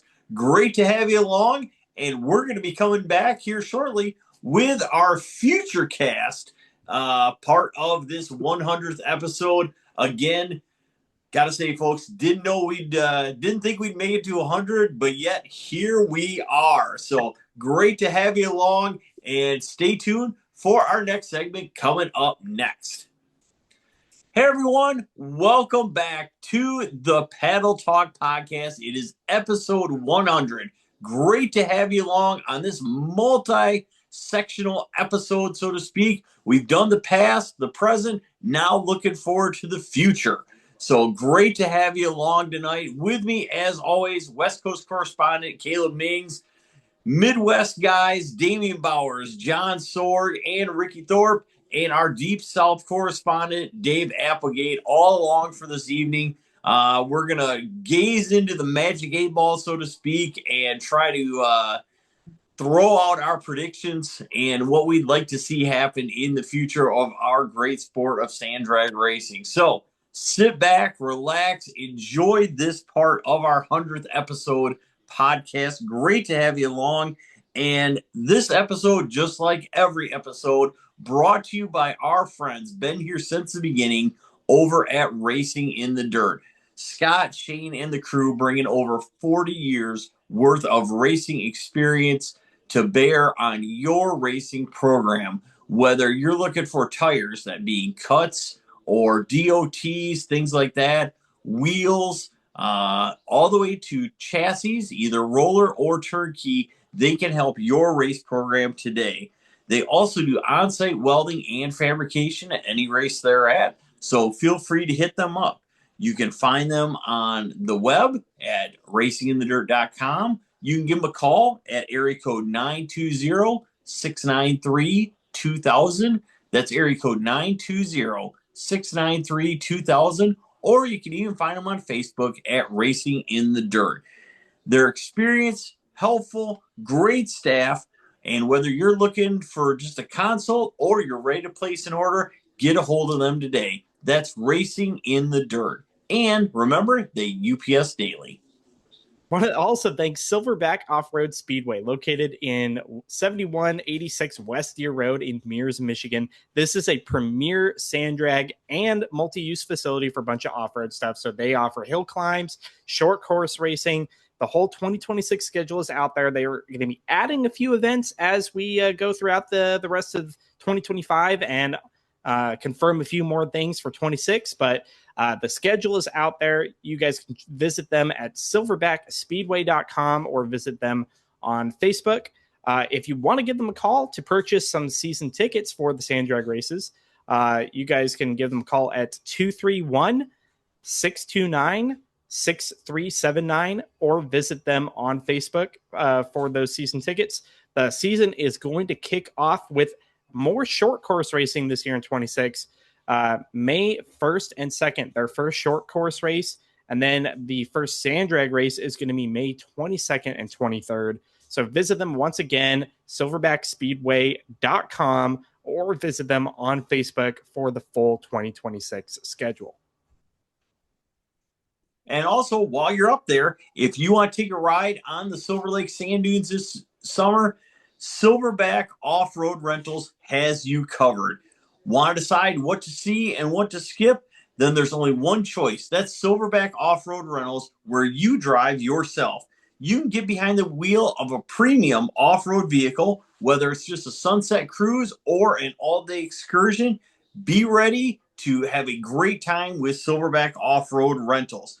They're ready to help your trip be full of memories. They are open April through October, so basically the same months that the dunes are open, and located right by the entrance to the dunes. So check them out today. That's Silverback Off-Road Rentals.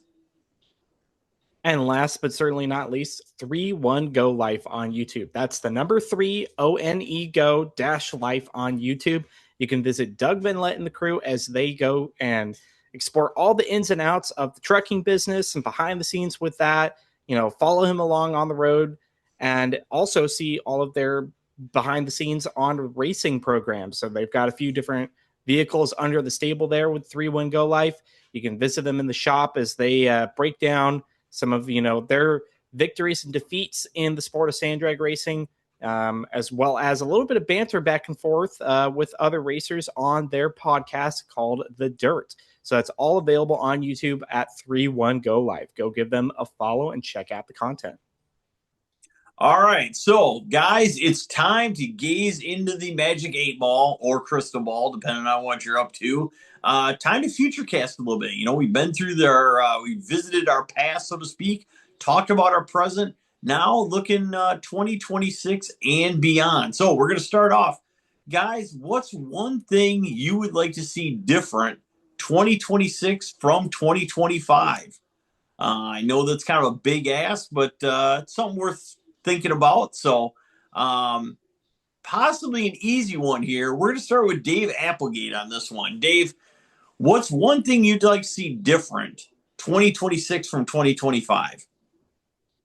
I think what we need to concentrate on, in my opinion, is our spectators. I think we need to figure a way out to get more spectators. I don't know what that would be. I don't have the answer. Maybe it's have something more for the kids to do while they're there, to bring families in. I know little Sandy had the little playground off to the side that seemed to help, excuse me, in that area. It could be more concessions. It could be something to get more of the family in, maybe a little bit more promotion locally. Used to be, if you guys remember right, 80s and 90s, there would be paper flyers. You go to a gas station, there'll be a paper flyer on the door or on the counter. And it might be a hot rod show or whatever, and you just grab that flyer. I think that would be something that would help us at each individual track to get more spectators in. That's what I would like to see, is more spectators. Because the more spectators, everything else goes along with it. And I think every track is different, right? I mean, I know at Silverback, they've done really well with like $5 per person or even $5 carload Friday nights to get people in, and everything else. But there's some tracks that's just not feasible on a Friday night. I know Greens, without the E here in Michigan, they don't even run on Friday nights. They run an open test and tune on Friday nights. So there's really not any racing to be had, and that sort of thing. But I don't disagree with you. I think spectators is a huge part of it. And if we could have a better spectator draw across the board, I think it only helps our sport and our exposure out there. So sounds good, Dave. I like it. I like where you're headed with it. So, all right. To the opposite end of the spectrum, Wingdingers Unite. Ricky Thorpe, what do you got for us? Well, I guess none of us here could disagree with Dave. Obviously, more spectators, the better. Love having a big crowd to run in front of, so I guess I have to agree with that one for sure. I guess since you had to call me out for my wing dinger nature, and is that I'm hoping that for the ATV side of things that just the bike counts can go up. I don't know if that's getting some more veterans out, like the Matt Smith Juniors, and I even seen Mike. I think it was Mike Smith. I commented on a post. He said he's getting one of his bikes back out, and he was a guy in the 90s. And I really just hope that they focus as much as they do on the records and the lightweight stuff on, getting just having more local, just fun racing. The bike counts on the local scene away from the Louisiana race are kind of low, so I'd like to see Shelton's not get rained out so much next year, so James can have a good year. I look forward to taking cars down there. I look forward to cars maybe venturing off and trying some new tracks, hopefully some of the fast bike tracks like Louisiana in the future. So I hope that the bikes get more of a better bike count, and I hope that I gotta just go with what Dave said, because it's really one of the big issues over the last little while is the spectator count. You see some of these old pictures of Gravelrama and the old USA Nationals, and you're like, wow, the hills are packed, and that just adds that changes the aura in the air. I'll blow something up in front of a big crowd to try to win. I mean, it's I remember going to the Horseshit Nationals, and just there was like 1,000 people there and couldn't believe it. Next thing you know, we're launching bikes across a yard, loving it, because there's 1,000 people there. So I'm gonna go with what Dave said. I can't even disagree at all. I'm gonna go with spectators and hopefully the bike count on a local track for all the local tracks across the board pick up. Ricky, do you feel this is just a feeling I'm getting, but do you feel that maybe in the ATV world today there seems to be a lot of people that really want to tip their foot into that, a run in a heads up class or a record class or something like that. And there is a huge void of what I would call good bracket racing bikes and a good bracket race class and program at a lot of your local tracks currently.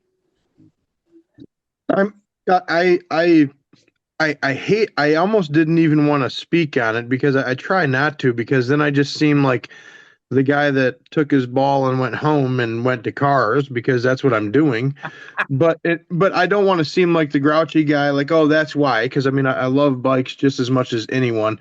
But the thing is, there's too much of a void between local and the elite heads up level. There's no in between.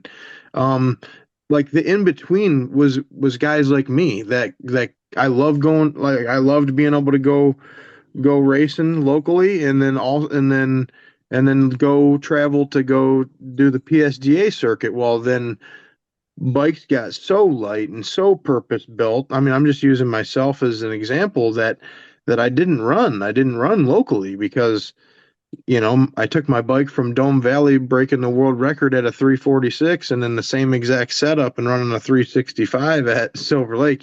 So that was a purpose built bike. So then why would I get it out for 2/10 off of what it can do? And that's just the unfortunate nature of the beast. And honestly, I just hate where it's at right now, because there is no in between there. And I like seeing quick 16 bike classes between 30 and 360, because it's very capable. It's very possible to have something like that. And but it just sucks when you go to have a quick 8 and then there's 6 there, and then there's 9 in your bracket, your sportsman ATV. And I'm gonna seem like hey, I wish Kata was on here because it'd give me a hard time, but I am the anti UTV guy. I don't think they should be able to run in the ATV class. Call me what you want. I might be rage baiting people right now, or whatever the young people call it on the internet, where I'm trying to start something. But You let's better go quit. make a TikTok of it. Let's quit it with the UTV. I mean, that's just come on. So Ricky, On that note, could there's you just just change the as many name? car guys that say the same thing about them running in the car classes. That's because you guys are scared of them. I'm not, but I hear it every race is people Hey, not Caleb, I've they're been scared of a 'em. big proponent. If you've got a cage around you, you are in a car class. If you are riding on top of it, you got handlebars, then you're in a bike class. I'll agree. Separate them, let them be there. Being a racer that started in the 90s, I will just say the rule always was, if you sit in it, you're in a car. If you sit on it, you are on a bike. That's Ricky, just how it was. And that's for years, Frank Pfaff, how he split up the ATV and the car classes, that was the rule of thumb.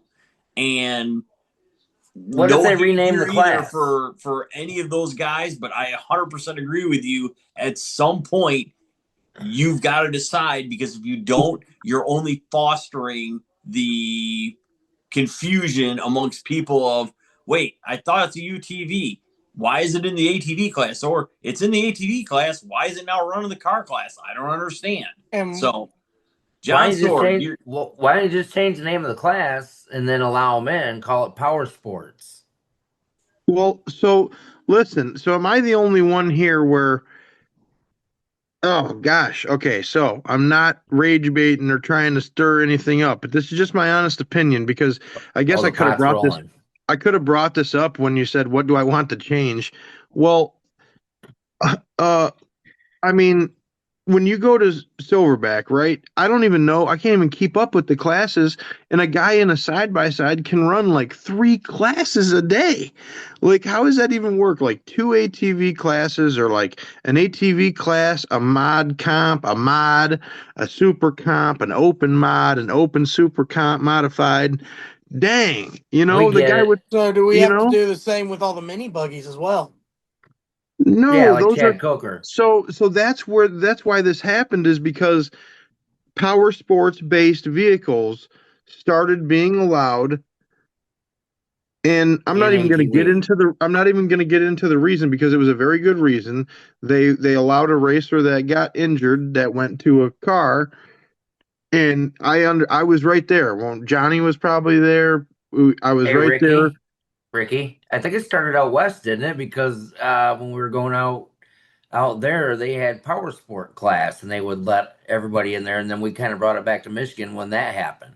Well, see, I didn't know. I don't know about the out west. That would be something for Caleb and guys like you who have been out there. But it was because, I mean, it's not anything bad. But like Mike Goodell wrecked and he couldn't ride a bike anymore, and there was a vote at the drivers' meeting. He's the king. He's the godfather of ATVs. So of course we're gonna let him in. It's a power sports based mini dragster, right? Well, then, that opened it up. Well, that I Yeah, still you agree. let anybody else I, in, yeah.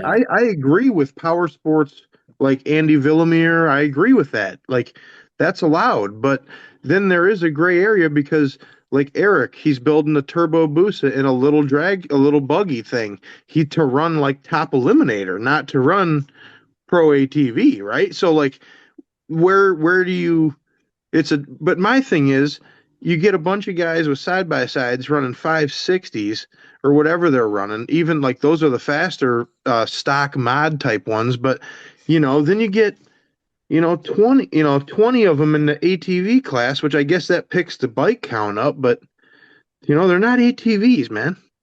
I would agree, and I think to make this easy on everybody, I would 100% agree.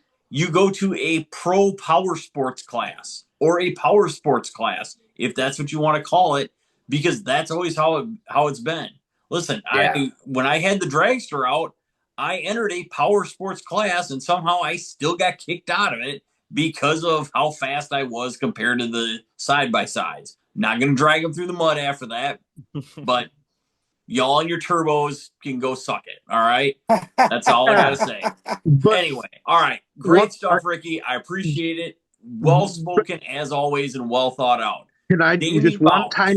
one tiny point though, because it'll lead into what Damien's part of this area, right? Where they don't believe in running bikes either with a car, which I can understand. But there also wasn't bikes that were trying to run 325 or top eliminator or king of outlaw back in the day. Well, now there's a couple of them. There happens to be a handful of them in Michigan that can run 295 basically.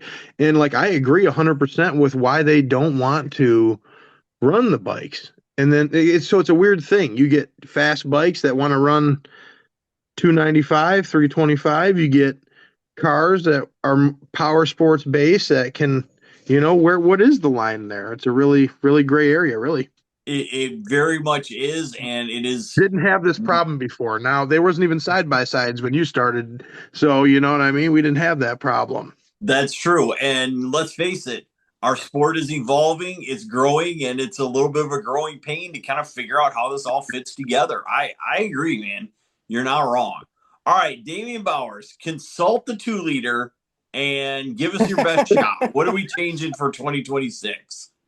I have to see trying to push for more and more safety on this stuff, whether it be just through trying to make it look safer for the insurance companies, or whether it be actually getting people to actually wear their fire suits in some of these trucks and dragsters and such. I know I wear my fire suit more often than a lot of people think is necessary. I know my dad, he doesn't really wear it very often unless he's running with the nitrous on. But at the same time, I had a discussion at PRI with an insurance company, and when I mentioned the lack of real regulations for safety in our sport, he just about fell over. So you told that to the insurance guy? That really helped us. Well, I was discussing with it, and I was trying to say, hey, if we can work with you guys and try and show we're improving our safety, is there ways we can bring insurance costs down or keep them from increasing as the years go on? And even he discussed it with it being a grassroots series. You don't have to make wholesale changes all at once. A minor change here, a minor change there leads to everyone being safer. And start with the kids. That way they're used to it, Oh, and yeah. it's not a change to them. Totally. In my opinion, from the tower, most kids are way better safety conscious than a lot of the adults. You ain't Very kidding. true. Very true. Looks like I got a guest with me here. Oh, you got a friend. Smokes. But yeah, Wow. the biggest thing is trying to push for safety in our sport, whether it be just starting with fire suits or the cars breaking 100 mile an hour. I honestly think you ought to have a parachute on the back of it. The small things. A lot of people are already getting head and neck restraints, don't even have a fire suit, but they've got a Hans device on. Okay, Damien, how many cars that we know that can go 100 mile an hour also possess an owner or somebody in the crew that knows how to pack a parachute?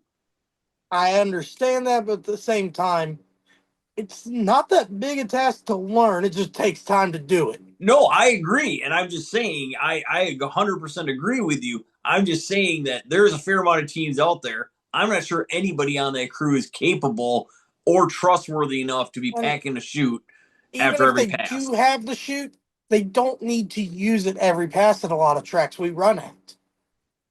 Just I think, having it there in case you do need it is a big deal. Well, how's this? here's the If you have problem. somebody that's new to 295, how many tracks or sanctioning bodies actually have any kind of licensing procedure? None. At this point, nobody does that I know of. Now, Damien, when you talk about parachutes and pulling them late, I've used them before, and if you pull them late and you're already in trouble, it's already too late. You have to pull I it or understand don't that, but pull it. still having it there. Unless you want to fling it out and throw it at a tree to tie you up on your way around something, but Help you Look, make the guys, corner. yeah. I think what Damien's saying, I'm not speaking for Damien, but the old thing, it's better to have a fire extinguisher and not have one.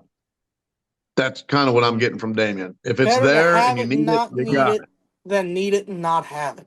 I don't know, man. I had to tie get on one board with underneath that. my car at gravel just to make a pass. I thought that was kind of well unthought out, but Possibly. All right.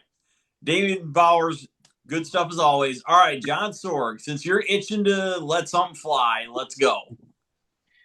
oh, so we want to talk about the near future, huh? Well, 2026 and beyond, I mean, Well, let's talk as of this 2026. recording, Let's that's get it. not far away. So Let's just Yeah, fire what right you off, want to man. see? March 2026. No, what do you want from Dome 2025 Valley. to 26? I knew he was going to 25 try to to pitch 26, it. I James. knew he was going to pitch I'm the going to event. Dome Yeah. Valley. Hey, there's nothing in my notes that said anything about what would I do different. I ain't doing shit different except for going to Dome Valley. With your new engine. God. All And right, a new Johnny. engine. No, Aside he's from gonna provide some exterminator services, and they don't have to go and spray their fields. He's gonna provide crop dusting services with smoke from this engine. No, I'm bringing the new one. The new one, Caleb. You won't have Okay, to okay. worry about the bugs eating Johnny, all if the the wind's plants. wrong and that blows into California, you might get cited for creating some smog or something. I'd You gotta probably be get careful. I'd get smogged, tested, and then they'd ship me out, and I'd probably get hit by an ICE agent, and they'd throw me across the border. So Yeah, what do you want to see change between 2025 and 2026? his engine, I that's don't it. want to phone see book. honestly. His engine. I want to say that 2025 was actually a pretty good year. What do I want to see different in 2026? More spectators. I'd like to see us get some corporation involvement in our sport to grow the packages and sponsors. That way we can Definitely. grow the sport properly. Well, I think Dave did a really good job last summer of doing that, bringing on board HPT turbos and HPL lubricants. That's a great start. And I'd But we need love to to see. see some I'm more of that saying I kind of want to stuff see happen. more of that. I mean, we can't just Yes. rely on Yeah. HPT. We need to get more companies involved. Yep, we can't I agree. just stand on him for a year and wait for the next big one to come out. We just need to get him flowing. So, John, if you're going to East Meets West, does that mean you're making a stop off in Gila Bend to spend the night with the aliens, or what are you doing? Well, Damien, no cat butt. Come on. I do want to stop and see. I can't help it with this one. I've always wanted to stop there in what's that place called, New Mexico? What, Area The 51? center of the world. Yes, Area 51, but the what's Roswell. the town called? Roswell. Yeah, Roswell. Damien's Yes, right. Roswell. I You would better do that love- on the way back, because if you do that on the way there, you may get taken away as an alien because of your height complex. Yeah. Oh, 100%. Man. Oh, Yeah. If I man. buckle up, I got to look that up because that could be a good call, Isaac. No, I don't think they will, Isaac. I don't think they'll keep him because they'll have him and they'll be like, "Sir, what's going on here?" The aliens be talking to him, and John will be like, "Oh, look, there's something shiny. Let me talk about that instead." And then it'll be, "No, wait a minute, let's look over here." It'll just be a squirrel, and they'll be like, "Man, send this one back. Let's get another one." What That's are what the the aliens will do. what are the odds? Not that I watch it, but what are the odds John makes an appearance as an animated character on South Park? That would be epic. I ain't gonna would be lie. That awesome. would be like a dream come true. And be we heard it awesome. here first. All right, very good. All right, Caleb Mings, you've been very patient. Give us the I have. West Coast view on this deal. Okay, so I've got a lot of thoughts. I'm going to try to condense them because I think there's been some really good ideas already. So I'm going crazy pipe dreams. Okay, so a lot of what people are talking about with just increasing spectator counts, better promotion, safety features, things like that. Pipe dreams, okay, for sand drags would be what a lot of other sports have: a larger governing body over the sport to kind of facilitate all this. That doesn't exist in sand drags. It would be pulling, teeth and nails to be able to do something like that, because every track kind of wants to do their own thing. But I do think some ideas along with that I have that I do think could help with the sport. I think that, as John was saying, I don't think 2025 was a bad season at all. But I do think that there's a lot of room for growth within the sport. I don't think we're at all close to the ceiling on what sand drags can be. I think that some of this definitely comes down to getting more people out there, racers and spectators alike. That comes down to, in my opinion, making the event more of a show. I think a lot of tracks don't really put a lot of thought into how this is coming across as entertainment value. I'm not saying we go full on Monster Jam where it's kind of more theater than it is actual racing. The racing still has to be there, but promotion ahead of time, that is severely lacking in most racing circuits in the sport. That has to be a grassroots level at the town that the event is taking place. You have to get, invite the local news crew out. You have to do promotion where it is now. Everybody's talked about how in the 80s we had tracks just packed. And that's because promotion was different back then. And I think a lot of people don't realize what kind of promotion took place back then either. We talked about the paper flyers and stuff. I definitely think there's room for grassroots, like guerrilla marketing, stuff like that. But making sure that we're really paying attention to social media, we're getting those local news crews, the local newspapers, radio advertisements. A lot of this stuff does cost money, but some of it really doesn't. Some of it's just being intentional with how you're presenting it. And a lot of it is what we do here with World Sand Drag News.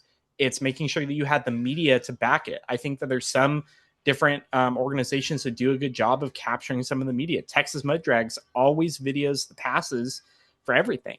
And we've seen other, we've seen even like a lot of the Puerto Rico tracks. They do a really good job with having a bunch of different media crews out there that focus on this sport and pavement and stuff like that. I think a lot of that has to be expanded. And I think that doing so, that's going to drive your ticket sales for the spectators. And that can make it so that you can invite more vendors out there, because there's only a certain amount of vendors you can invite with that's going to continue to sustain itself. If you've got 30 people showing up and you got 10 food trucks, they're going to say, hey, we're not coming back to this. But you got 3,000 people there, you can, actually have enough customer base for the food trucks that you have there. So I think a lot of that has to happen. I think the tracks need to have an announcer that knows what's going on and can really entertain the crowd, because we do have downtime in the sport. That's inevitable. I think that can be mitigated, and that can be something that a lot of tracks work towards, is figuring out how can we safely and effectively prep the track but not take as much time, whether that's investing in new equipment or just figuring out a new way to grade the surface. A lot of this still takes money. And, what we're talking about before we were on air here is sponsors. This all goes in line with sponsors, whether you get $100 sponsor from a local pizza joint, or you get the big, HPT turbos throwing, big money at the sport. We need to do a better job at getting sponsors at every level. Crazy things that I actually would like to see. I want to throw my hat in the ring as far as the ATV side-by-side car stuff. I'm with the thought that if you sit in it, it's cars. If you sit on it, it's an ATV. I know that has been different across different places. I think out west we had at one point everything ran together. Then we started saying, hey, if you've got a power sports engine, that's an ATV. Then we started saying, hey, if we have a Jeep hit, an ATV, that's going to kill someone. So they separated everything out. I think most of the stuff out west now is cage, you're in cars, and if you're got handlebars, you're in bikes. I'm fine with that split. I want to see the side-by-sides come out more with cars. I think as far as ATV guys, they need to start sucking it up and come back out and support the local tracks. Like Ricky's saying, there's a big divide right now between bracket racers and the heads-up guys. And I think the side-by-side guys have the same problem. They need to come out and support some bracket racing, not just the heads up to their individual millimeter turbo. And that's even on us too. We've got a lot of records for those guys. I think records are fine, but you could still race within other classes and have a sub record for whatever you've got going on. The last thing that I really want to see that I think some like series have actually keyed in on is I think more tracks need to condense their program as far as the number of classes that they offer. And my thoughts on this are that you can actually have a bigger class, and it's always more fun to work your way through a field than to start out and there's 6 vehicles in your class and you go 2 rounds and you've won. That's to me, that's never any fun. I want to go through and work my way through a 30, bike field and actually earn the win. But I think doing so, that can help make the competition fiercer. And I think that can also help the tracks promote a little bit better, because when you don't have this laundry list of 30 some classes, people can really build to those classes and you can promote it better and you can get sponsors for it so that you get a little bit extra money. And maybe we start seeing classes pay back more than just first and second. I think it'd be cool to see through quarterfinals if we have that condensed class structure where you can have a little bit more money in there to pay people back a little bit more. Not bad. No, I like it. Isaac, that's something that I think that's something we all missed that Caleb just said, the crazy thing that we wanted to see. We forgot me, John, Ricky, and Damian. We'll get to that. I got crazy stuff. All right, I got a couple too. All right, so we're doing that later. Yeah, we'll do that. We'll do that in a bit. I'm being super realistic about this. I think that this is something that people could do. I think that some of the bracket classes, we could just like combine them. I mean, we have some divisions where you're not going to like separate them. Top eliminator is top eliminator at this point. Yeah, that's great. There's different. I love Pro Trek Elite. I think that's great. I think that there's some bracket classes that we can combine. I think that some of the index classes, we got to say, hey, we're only going to keep a couple of these around. We can't have, all the indexes that we run. We really have to figure out which ones are the most popular. I will say, and I think it'll help run people the show, not go, 14 hours or something in a day. Well, I think the Outlaw is very close on having that program in line. They have a very good standard core class structure. It works pretty well. Could have used some adjustments, maybe not, but it's pretty good. I mean, we're to the point to where people build around those classes that have been, over the years, 350, 40, 295. So I mean, and I agree, that's pretty solid. No, I would agree. I definitely agree with what you're saying, and time will tell, right? I mean, that's the biggest thing. So for me, personally, 2026, I'd like to, I'd like to have a bike I could put in the barn next fall that doesn't require a bunch of work. That would be a good start. But second of all, I'd really like to see more guys looking at, like, say, Dave's series, the Outlaw series, and maybe we get some real consistency between classes to where guys can really start running multiple series, running the same class, knowing what they're going to be running, and that sort of thing. And I'm even talking out west. It'd be good to have some continuity, so to speak, between this. And I really hope the East Meets West Challenge maybe is a step in that direction right off the bat that maybe sets a tone a little bit for what's going to happen through the rest of the year. So I think we're on the cusp, but we could have some really big things. I'd really also like to see maybe some cooperation, not NHRA, IHRA like we saw earlier on this week, but more cooperation between tracks, which it's really good now, but it can always use a little work on some dates, and people trying to get some stuff in and everything else. I get it. It's hard. You want to get as many dates as possible. You want to make your track successful. I understand that. I also understand that if we all work together, the sport is better and your events are going to be better. So I think that is going to wrap up then our kind of maybe what we see in the near future. So let's move on to what should we think, Caleb? I thought that was more Events? of our what can make the sport better. Yeah. What events? What events are we were looking forward to milking it. for 2026? Sorg, you're going to be going last because we all know what's coming out of your mouth already. So No, come on, man. we all know what it is. It's okay. So Damian Bowers, I'm going to let you have first crack at it. As long as you say anything but that race that's happening in that southern state in March. Ooh, making a hard one on me for that. But I'm not going to the one in March most likely, but who knows? Time may change things. But races this coming year, I'm always looking forward to Gravel-Rama, always looking forward to all of the Outlaw Series races. Hopefully we get to run at Shelton's this year with Dave's series. That'd be a plus. All right. Uh, Speaking of gravel, are we changing anything about gravel for 2027 or what's going on? I don't know yet. That's to be fully decided. But according to the club, this coming year, 2026, is the last of the heads up class racing. I think that's pretty important to mention that. I That is fairly really hope we important. see a lot of the old class racers make their way out for this one.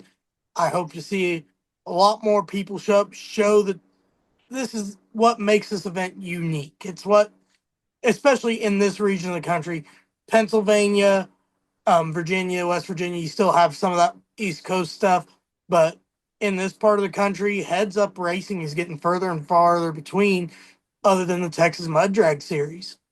You're not wrong. And for a long time, if you wanted to run heads up, you had to go to gravel. That simply put, right? Definitely. If you were east of the Mississippi, and heck, even on states that bordered the Mississippi, i.e., our friends in Missouri, you came to run heads up. That was the whole reason come to gravel. So that could be a huge change, and it would be. It'd be great to see a big car count there this summer. So good Definitely. stuff. All right, Dave Applegate, what are you thinking? So mine for 2026, other than the work that I'm trying to do with my own series, there's a lot of the guys that from the Outlaw series that go to my races. There's also a lot that I meet that go to just a silverback race or wherever, you know what I mean? So I get to see these guys. I have yet to be to one. And I haven't said this yet. I haven't even told Sorg this yet. My goal for 2026 is I'm going to try and hit all three of them. Nice. Of the Outlaws. That's my goal. That's my thing. I want to do that because they support me and I need to do the same and I'm going to support them. And Isaac, I cannot disagree. I never thought of that, but you know what? Probably wouldn't be a bad idea for me to hook up with them and try to get our classes similar, a little bit similar. You know, there's no reason for them to change. They've been around, 10 years or whatever, right? But maybe some of the classes that I have that are kind of close to theirs, maybe we can get them a little bit closer and make it better for everyone. So a lot of good stuff there, but that's kind of what I'm looking forward to is doing the Outlaw Series. I want to do that. Obviously, you know what John's doing out west. But yeah, that's my biggest thing this year. I really want to do that. I want to go to the Outlaw races. No, I love it, Dave, and I want to see you being able to do some more racing because I know what a chore, not chore, but it's a lot of work doing a series, isn't it? I mean, let's face it. You pour your heart and soul into that thing. You do a great job, but I'd love to see you be able to race a little bit more and enjoy kind of some of that too. Yes, and that's I'm hoping I can do more of that this year. Look, guys, it's still new. This is only the third year. Still a lot to learn. I'm learning from all you guys. I get a lot of good help. Um, but yeah, I miss it, man. I don't get to two-step button that much. I get to sit back and watch everybody and hand the money to them. I don't get an opportunity to get it. So I'm definitely looking forward to doing that. And of course, the new build that I'm putting together now, I'm hoping to get it out here soon. So I'm looking for it to be a good year, but yeah, the series is it's a lot, and yeah, we'll just go day by day, and still working on sponsors, and I got a sponsor that I'm working with now that John knows. I don't want to say their name yet because nothing's in stone, but if I get it, I shouldn't say if I get it. If we as racers get it, it's not me. If we as racers get this sponsor, it's going to be pretty good. Nice. Love it. All right, Ricky Thorpe, what do you got? Well, I'm looking forward to actually racing this year because the last couple of years I haven't got to do a whole lot. So just racing in general, but obviously it's no secret that I'm transitioning over from the bike world to the car world. So I am looking forward to hitting the Outlaw Series. I'm looking forward to hitting my home track Silverback for a couple events as well. Hopefully the Fallen Legends race is happening again this year because that was a great event that I was able to attend last year, and really looking forward to participating in some good events like that. And also Dave's series. He's running 350 and he's running 295, so might try to pop in a couple of those events because running two cars this season, 350 hopefully and 295 hopefully. So we got a lot of changes over in my side of things, and got a lot of good people helping me get these cars ready, and looking to have a good first year mixing it up with the car crowd because the racing's hot. And I mean, like basically, Damien, I'm looking forward to. As an adult, I have not participated in a Gravelrama. I raced in two Graveramas when I uh, '02 and '03 when I was a kid as a junior, and never got a chance to participate in a Gravelrama as an adult, and have a nasty Buick headed small block that needs to go class racing come August. Hey, hold on, you're an adult now? Yeah. But on paper. Wait a minute. Breaking news section. Wait till the end. On Gotta paper. steal a quote I heard decades ago on Sand Drag Central. Growing old is the mandatory part. It's growing up that's optional. Yeah, That's right. no, no, I'm really looking forward to basically, I mean, as silly as it sounds, living out the boyhood dream of running the cars, man. As a kid, that's what I wanted to do, and the bikes took over. I just fell in love with them, and it's going to be hard finding a happier person at the racetrack this coming year than me. So looking forward to it, no matter where I go, whether it's Silverback, Cleves. Looking forward to checking Brookville off the list, and really, really hoping the cars get to run Shelton's next year Very because much. I love running there. July 11th. I'm sorry, Ricky, before we forget, a couple days ago, or maybe it was yesterday, you need to tell someone happy birthday on here. Well, it's my brother-in-law Sean's birthday today, as we're recording on the 17th. But Yep. I didn't think he wanted me to bring it up because in that, we were talking just a minute ago about that age number, and Wow. he's a big part of my team, so I don't want to put that out there because then if he quits, we're gonna be hard shoes to fill. So, All right. happy birthday, Sean! I think he's 26 today. We'll go with that. That sounds good. Oh, All right. wow. Ricky, I have Listen to something for you. that. Ricky, I have something for you to mull over till our next segment. I was told you're getting out of bikes because you don't want to be the second fastest in your family, because once Cam throws his leg over any of those bikes, you're going to be kicked to the curb. Just mull on that for a second. We'll get your response in a minute. Isaac, that's when I make my comeback, is when he can throw a leg over one at 16. That's when I make my comeback. So that's when I'll have the next phase of jockeys coming out for the bikes. But until then, we'll. Oh, no. You're putting them in one, not on one. I think that's actually a good idea. Cam may be a guy that needs a little extra protection around himself. Yeah, put him in it, not on it. He needs a roll cage nuts. just walking around, running around the house. He just needs a roll cage. So. Yeah, and a helmet. True. All right, Caleb Mings. So 26. One thing I'm hopefully looking forward to is doing some more racing locally here in California.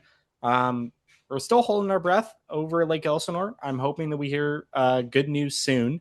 We're still kind of waiting, just that age-old hurry up and wait, mentality that we have for racing in general. But I don't have to travel super, super far compared to a lot of people, but I still would love to have something a little bit closer. And I like the place at Lake Elsinore. I like the facility.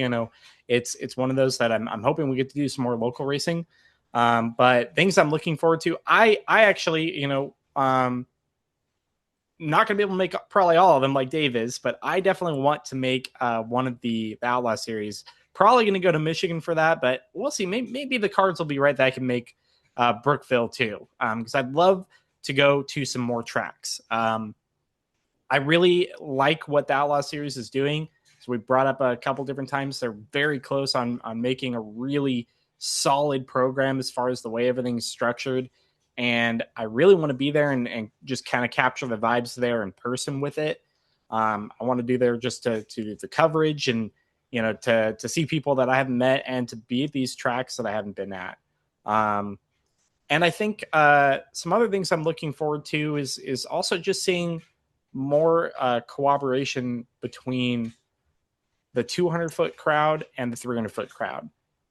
We've seen some different events with Texas Mud Drags where they kind of come into 300-foot facilities, and there's been a little bit of crossover and stuff with that. I want to see where we could go with that, because I think there's a lot of smack talk with some of the people in different facts like, oh, the 200-foot crowd's scared to go 300-foot, or the reason why the 300-foot guys don't race 200-foot is because they're not fast enough. So I want to see the keyboard warriors to put their keyboards down and show up or shut up. I like it.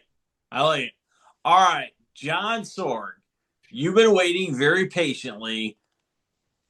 So take us out there. We all know where we're headed. So let's go. All right, good job, John. All right, move on to the next. I can't wait for Last Blast. It's been itching at me for days since we left, and especially all them early round losses for you. I could ask you, what bar do you plan to replace in your car this year if you're going to Last Blast? But I don't want to rub it in or anything. So we are going to Dome Valley in March, guys. We are going to Dome Valley in March. That is exciting for me. I can't wait to see everybody out there. A lot of guys I see on here, we talk about, we haven't met, and I can't wait to meet everybody. I'm super stoked. And then on the way home, I'm going to make a return loop and hit Atoka, Oklahoma. If you get released from Roswell on time? If I get released from Roswell. See, I think if I hit Roswell, in between, if they don't take me, maybe I'll get a shorter trip. I don't know. But, hey, I'm pretty stoked. So that's where I'm at, guys. Johnny, I got to say, I think I can say this on behalf of all of us. You have put in a ton of work already on this thing, and it's already shaping to be one of the biggest races of 2026. I can't wait.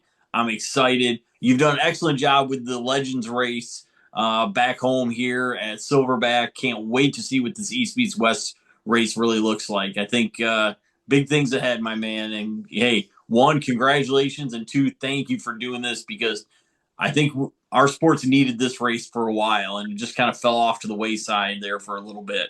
And it's great to see somebody picking that mantle up and saying, hey, I remember these great races of the past, right? And we need to see it again. So I'm really happy to be able to do it. I'm really fortunate to be able to be in that position, to be able to help and do that kind of stuff. So yeah, I enjoy it. So absolutely. So I'm going to echo what John said. Really excited for this East meets West race. Just if nothing else, it gives everybody a focal point of the year to come together. It gives the West Coast guys a place. It's not the first race of the year for them.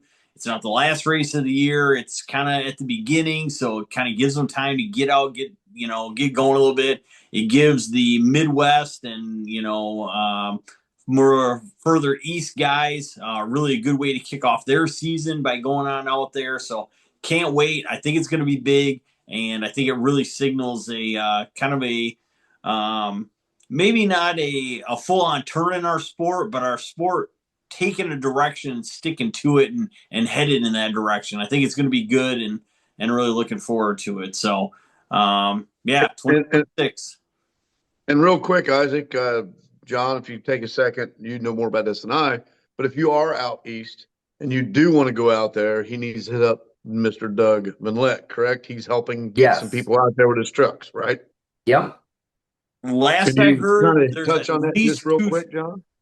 Well, the biggest thing to touch on that is if you do want to make a reservation, you better do it quick, because otherwise he's going to park the truck, because right now he's got a lot of people that are driving up and nobody's solidly committing to putting their stuff in a rig. So if anybody's into doing that, they need to get with Doug like ASAP, I'd say by the first of the year, to let them know that there is interest in jumping on board to that truck so that we can get it organized. Multiple trucks, though, right? You had 2 or 3 trucks. Is that correct? Yeah, I mean, we can get whatever we need, but right now we need to get one. Okay, that'll work. Just wanted to throw that out there before we forgot. Yes. No, I like it. Fantastic. All right, so that's going to wrap up kind of what we're looking forward to in 2026. Let's move on to the abstract portion of the podcast here. If you could have one thing for 2026 and beyond, sand drag racing, what would it be? And I'm talking a new class, a new car, something of that nature. John Sorg already has his hand up, which means either he's going to regurgitate something he's already said, or he's got some tangent he's been waiting to spring on us. No, Damien or Dave or somebody's going to steal my class, because I went through this last episode and somebody stole all my ideas, so I got to get up there.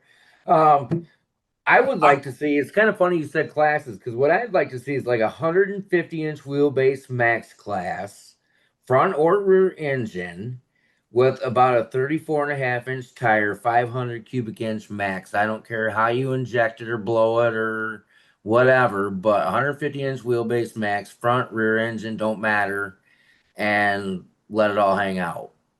What tire, though? 34.5. 34.5. Doesn't matter what kind of scoops, diggers, doesn't matter. Just 34.5. No, you do what you want. That's the casing max. I'm not going to police tires. So you're going to police kind of the 34.5, though? What's that? Would you police the 34.5? Because aren't they? I would police. Aren't they technically the same height as a 36? Don't they technically not change height wise? Depending on the brand. I'm going by casing. Gotcha. Advertised casing. You said 150-inch wheelbase, right? Yep, max. So you're talking just dragster, or are you talking a guy with a truck can stretch it, or a Jeep or something? What are you talking? A buggy, a small short dragster. I mean, I don't care what, you could drive a freaking toilet up to the starting line as long as it'll go down the track. You want it under 150 inches. Sit on or sit in or sit on? Oh yeah, you strap a roll cage on it. Okay. But yeah, that's kind of, I don't know, it just seems like a cool kind of feature thing, a 500 cubic inch max, so you don't have people running away with engine combinations. What would you name it? What's your name for it? What would the name of the class be? Oh, God. Well, you caught me off guard. Yeah. Good. What would I call it, man? I mean, I would have to call it some kind of pro outlaw. I don't know. Pro sword. Pro outlaw 34. Pro outlaw 34.5. Pro 34.5 or something like that. Yeah, what they call the 34.5. Hey, what they call the class that was out west that was just 2000s? Pro mod 2000s. Yep. Yeah. There you go, Johnny. They just never stuck with it long enough to make it Yeah. really stick. Well, they did. There was just one person that laid a whooping on everything else. It was Oh, kind of like Bob Troy Gill. Turnock back in his day. Bob Gill. It had to be Bob Gill. It was. So I'll go one further with you, Johnny. I Sure. would like to see that class be front engine only. Call it out, make it a resurgence of Outlaw FE. Make it front engine only, 140-inch wheelbase, and go heads up. I'm with you. I just don't. I think you'd have to. We don't have the support yet. I Same think you'd have to tires? start. You'd have to start where. I guess where I started with that class would be a good starting point. But then you could grow into the front engines if you had a whole bunch and blah blah blah. But just to get it started, just a general conception of 150-inch and under. I like You where should you're headed make with it. you All should right. make it 505 inches and less, Johnny. Not trying to bring up that I have a 505 or anything with a 120-inch front engine car with 34 fives on it, but dang, we're a 505. You should really consider 520 cubic I'll inch give you max. a 5% leeway. I'll give you grace. Woo! Wow. Yeah. You heard Go it. home job, John let it just marked slide. himself into being the chief rules upholder. So, and we all know the tech guy never gets to do any racing. So, Oh, Oh boy. it would be real He's easy. too long for it Rick, anyway. yeah, and Ricky, you said something about, hey, would you be able to police those tires? And John said yes. Well, it would be real easy because all John's got to do is walk by it and be like, "Yep, I can see it. We're good." It'd be right at the top of his head. There you go. We're good. He don't. It won't have to already know the Yeah, height. and if That's I why can't he get it all chose. done, if I can't get it all done on my own, I'll just have you help. Yeah, exactly. Yeah, yeah. So nice. All right, Damian Bowers. Crazy thing you want to see for 2026. If we're going with classes, I've got a few ideas. Oh, Keep shit. it short. Let's compact it a little bit. Okay, just for a simple class, I've had this idea for a couple of years now. Kind of a heads up top sportsman open qualifying class. NA small blocks, NA big blocks, small block power adder cars, each with a various minimum weight. Say 1,500 for the NA small blocks, 19 for the NA big blocks, and say 2,500 for the NA or power adder small blocks. Any chassis, any tire, have at it, boys. Okay. Kind I of like it. straightforward. Maybe something for the 4 and 6 cylinder guys. It's somewhere, especially the power adder ones. It's somewhere between the big block NA and small block power adder stuff.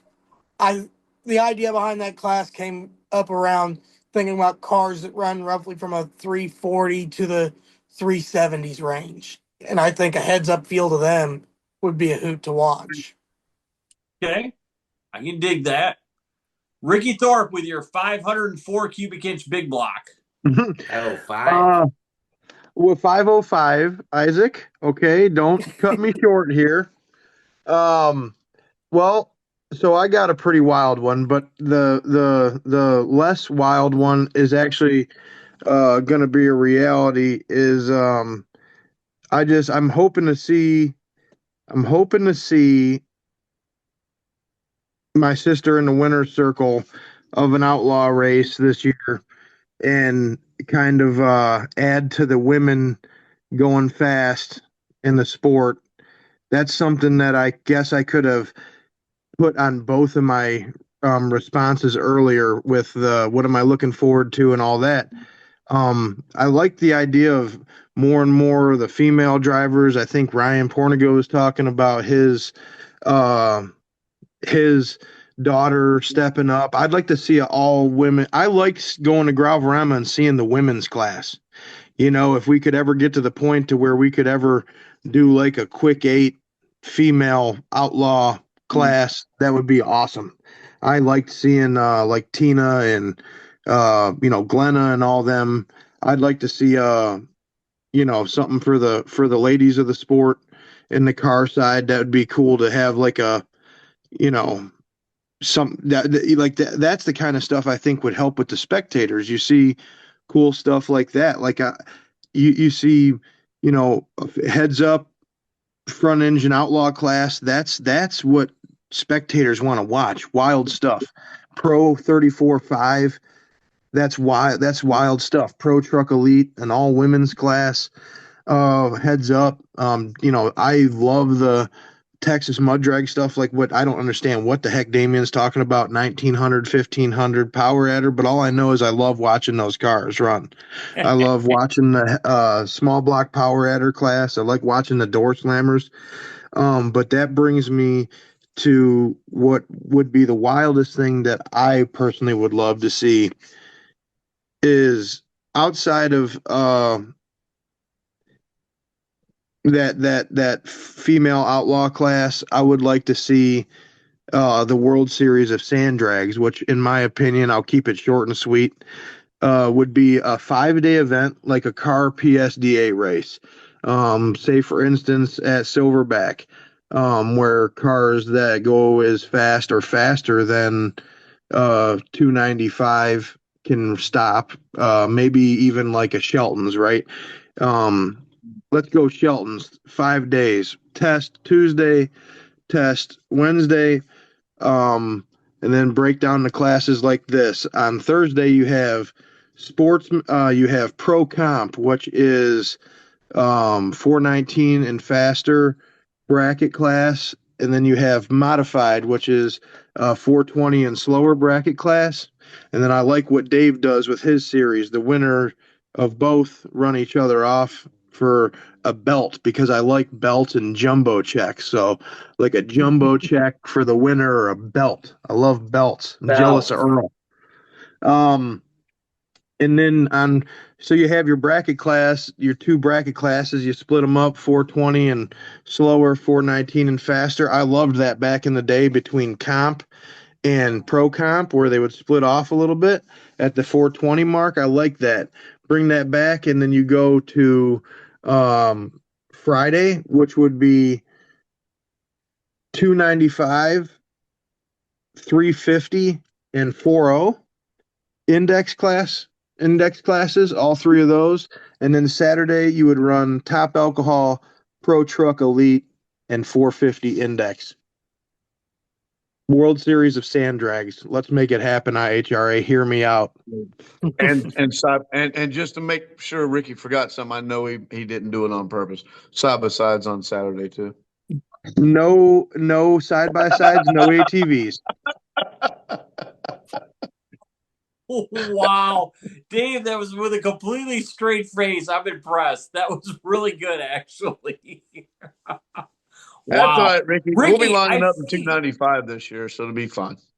I feel like Ricky has put a ton of time and thought into that. And I like it, man. I love the concept. That's a heck of a race, man. You got to think it. You got to think about it. Everybody most likely has an opportunity to run each day, right? If you had a 419 and faster bracket, it's a sportsman tree.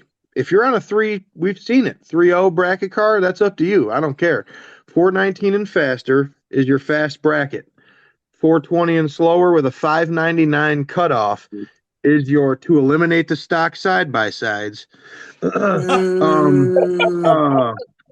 So hey, he's letting them the fast ones. Listen.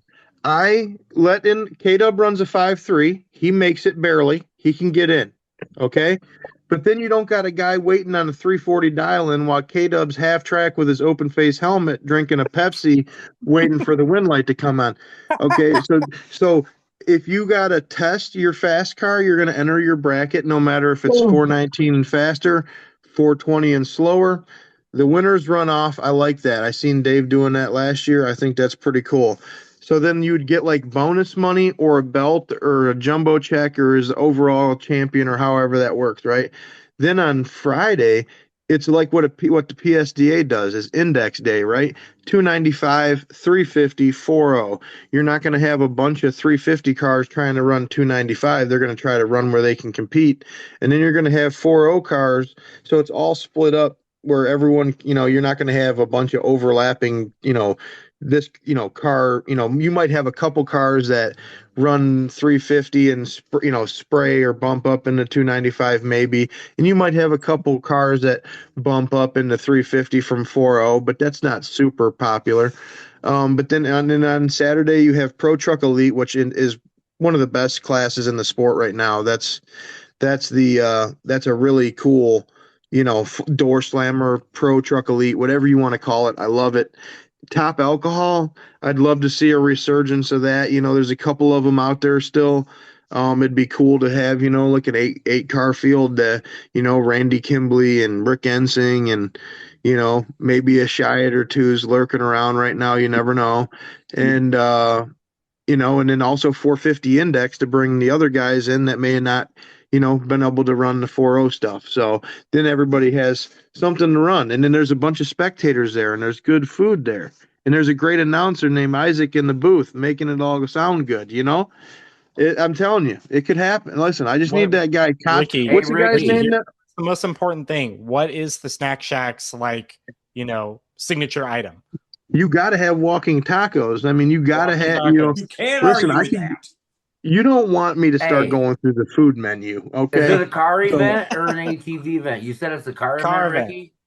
I think that. Then why do you need 2 days of test and tune? We're not because no qualifying, Johnny. Oh, okay. You draw chips every class first round. You draw chips to set the ladder. There's no qualifying because you just take way too much time qualifying one or two passes.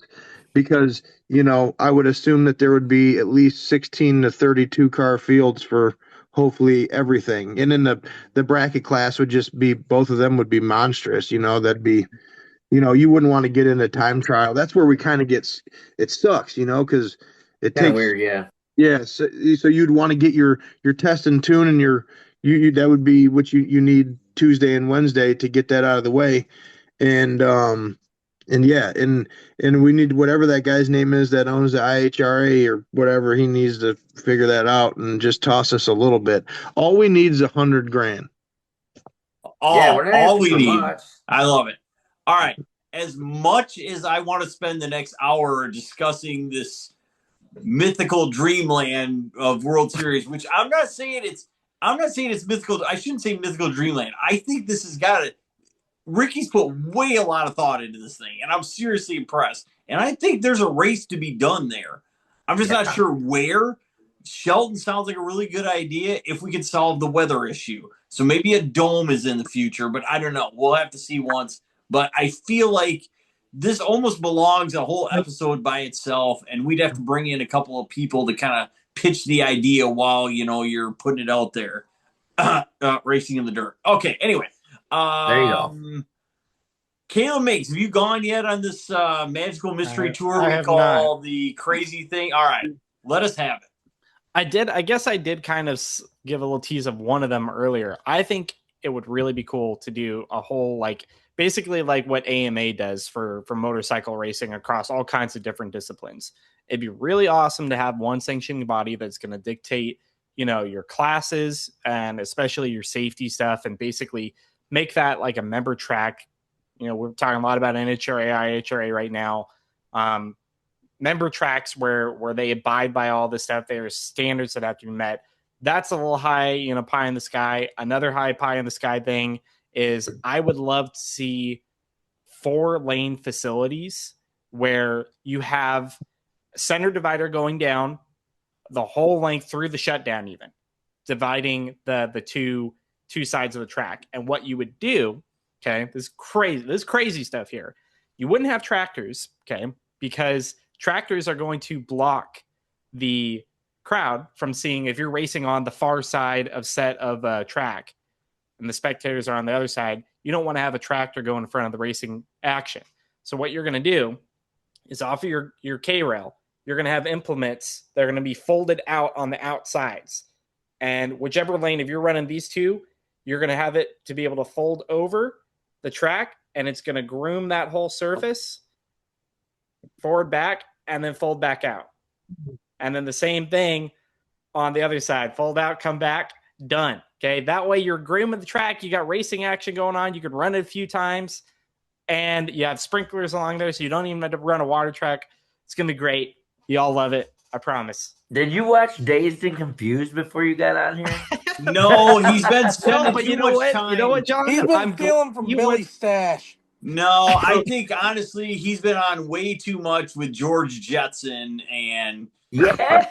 because that's I do about wanna what say that this, though. sounded like. Could you I'm imagine still the trying to gather hydraulics and the myself with that. mechanism necessary to pull this off? Well, Well, this is wave a magic wand stupid money. This is beyond IHRA money. But I do want to say this, John. I'm glad you went first because as far as another class, I've actually had something very similar to that, and I even came up with the same name for it of Pro Outlaw, 150-inch wheelbase class, front or rear engine doesn't matter. However you want to do that, sandrail, dragster, buggy, Jeep, 150-inch Side by wheelbase side. max, side by side. my side. But I want to see the resurgence of using that 2000 tire, and I want this to be an NA class. And I don't know if I want to put a cubic inch limit on it. 500 might be a good one, but I want to see this to be kind of like the pro stock of sand. And the 34.5-inch tire is cool, but like everybody's saying, like, depending on what casing you go with, they vary a lot, and then depending on what scoops you put on it, that's a big variance with that. And of course, I have to imagine that there's going to be one that walks away and it becomes the one that the people prefer. But if you stick with the Sand Tire Unlimited Paddle Track 2000, that's the limiting factor for it. And I don't want to see this go the full Pro Mod 2000 class like we had. As Isaac was saying, that got to be an arms race that could not be matched. You got to have some other limiting factor with the engine. So that I like it's that not naturally aspirated thing. I think that's good. Naturally How about a aspirated, I weight think that's limit as very well? good. What's that, Damien? How about a weight limit as well? Because before you know it, everyone's just going to Well, have full yeah, titanium. he's got a good point. Maybe. I think But I then would you actually get like to having see to have more weight scales limits. every race you're going to run the class at. I'm pushing back here, so. Oh, I like to see. I would like to see more weight limits in our sport when it comes to some heads up stuff. To be honest, I would too. But that's going Especially to on the bike require the side. scale part. The scale part is the whole key to that. Which Yeah. weight limits are great. Don't get me wrong. I have no issue with that. The problem is, I get you. willing to or able to make the investment for a Isaac, scale of that are you nature? saying that your pie in the sky 26 and beyond dream, if you could wave a magic wand, is that all tracks would have professional scales at the top end? I know of one in the sand. And the manpower to run it and to police it. I would problem. say, I mean, if we're gonna go down that road, pie in the sky, let's grind up the asphalt at Bonterre and start running again. Not only did it have a scale, not only did it have a scale, it was crazy fast, and the people packed that place like nobody's business. Now, on that note of a tire class, seeing as I'm playing with them myself and seeing what I've seen down in Mexico, a 1650 class for door slammers. You had your chance. Stop it. All right. Dave Applegate. All right. Mine, I'm going way back. And this has nothing to do with dirt sand drag racing, but it kind of does. So if you watch Brian Lone, I know me and Isaac is a fan of Brian.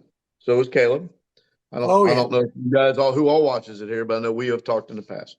If you watch some of his stuff, it talks a lot about back in the 50s, 60s, especially 60s and 70s. There was a lot of match racing going on, and that's what brought crowds. I would love to see match racing, and I am actually have already started thinking about this after my season ended with SPRS about doing some match races to bring people in. Now, of course, it's got to be someone that's known and, that's popular. If we just say Joe Bob's going to run Jimmy, nobody knows. So it's got to be someone that has some experience behind them and has, you know what I mean? It's going to have to, it might not be as easy as I think it's going to be, but I am working on a way to do some match racing to help get people to the track.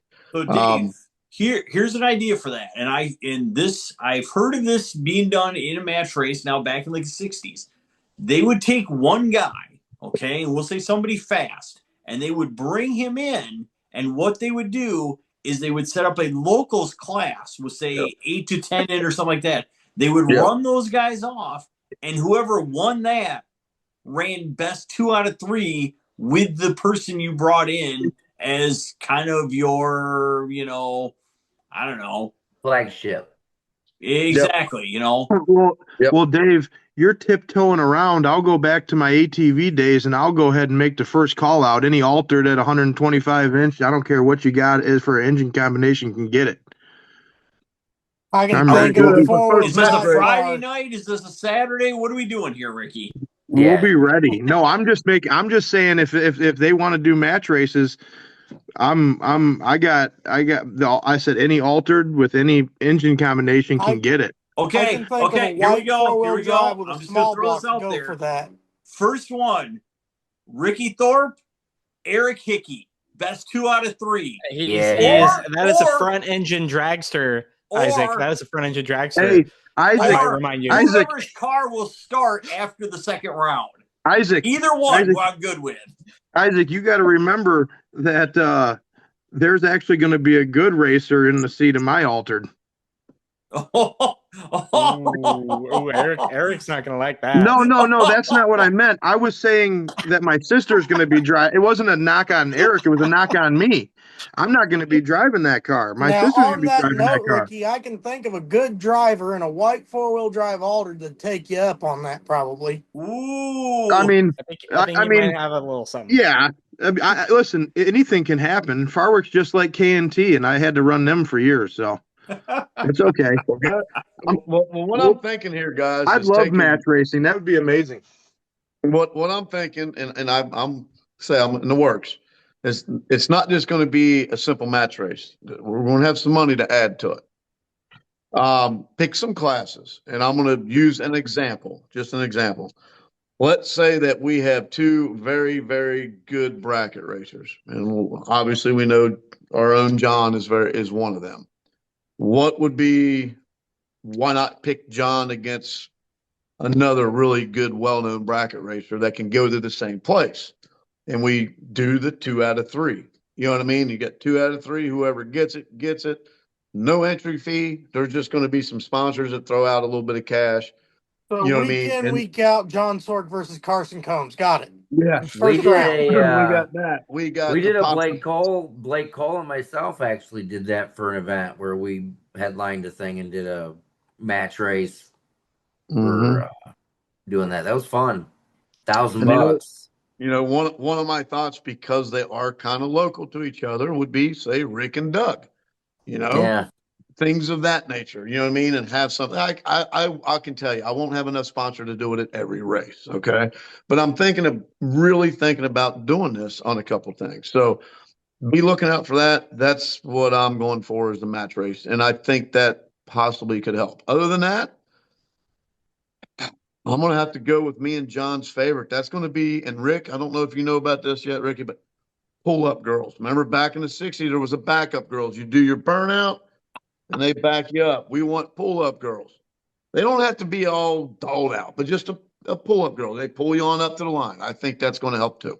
I won't even get into Jungle Pam on a public place like this. Lisa Deal. That's all I got. have one more Isaac. We thing to add, better and move not on. on pull-up girls. We'll leave it. But this Backup girls. I was lost for a second there. I watched Miss that Hurst? Diddy doc not long ago, and it's been throwing me off everything. What are you? Oh my gosh! Don't. Miss Hurst? Squirrel. We gotta edit that out. I'll set us back on course here. I do have one thing. John, Dave's series does this, and I can't remember who mentioned it as well, but having like the runoff between the two classes and stuff. Yeah. Like I really like that. The king of, whatever.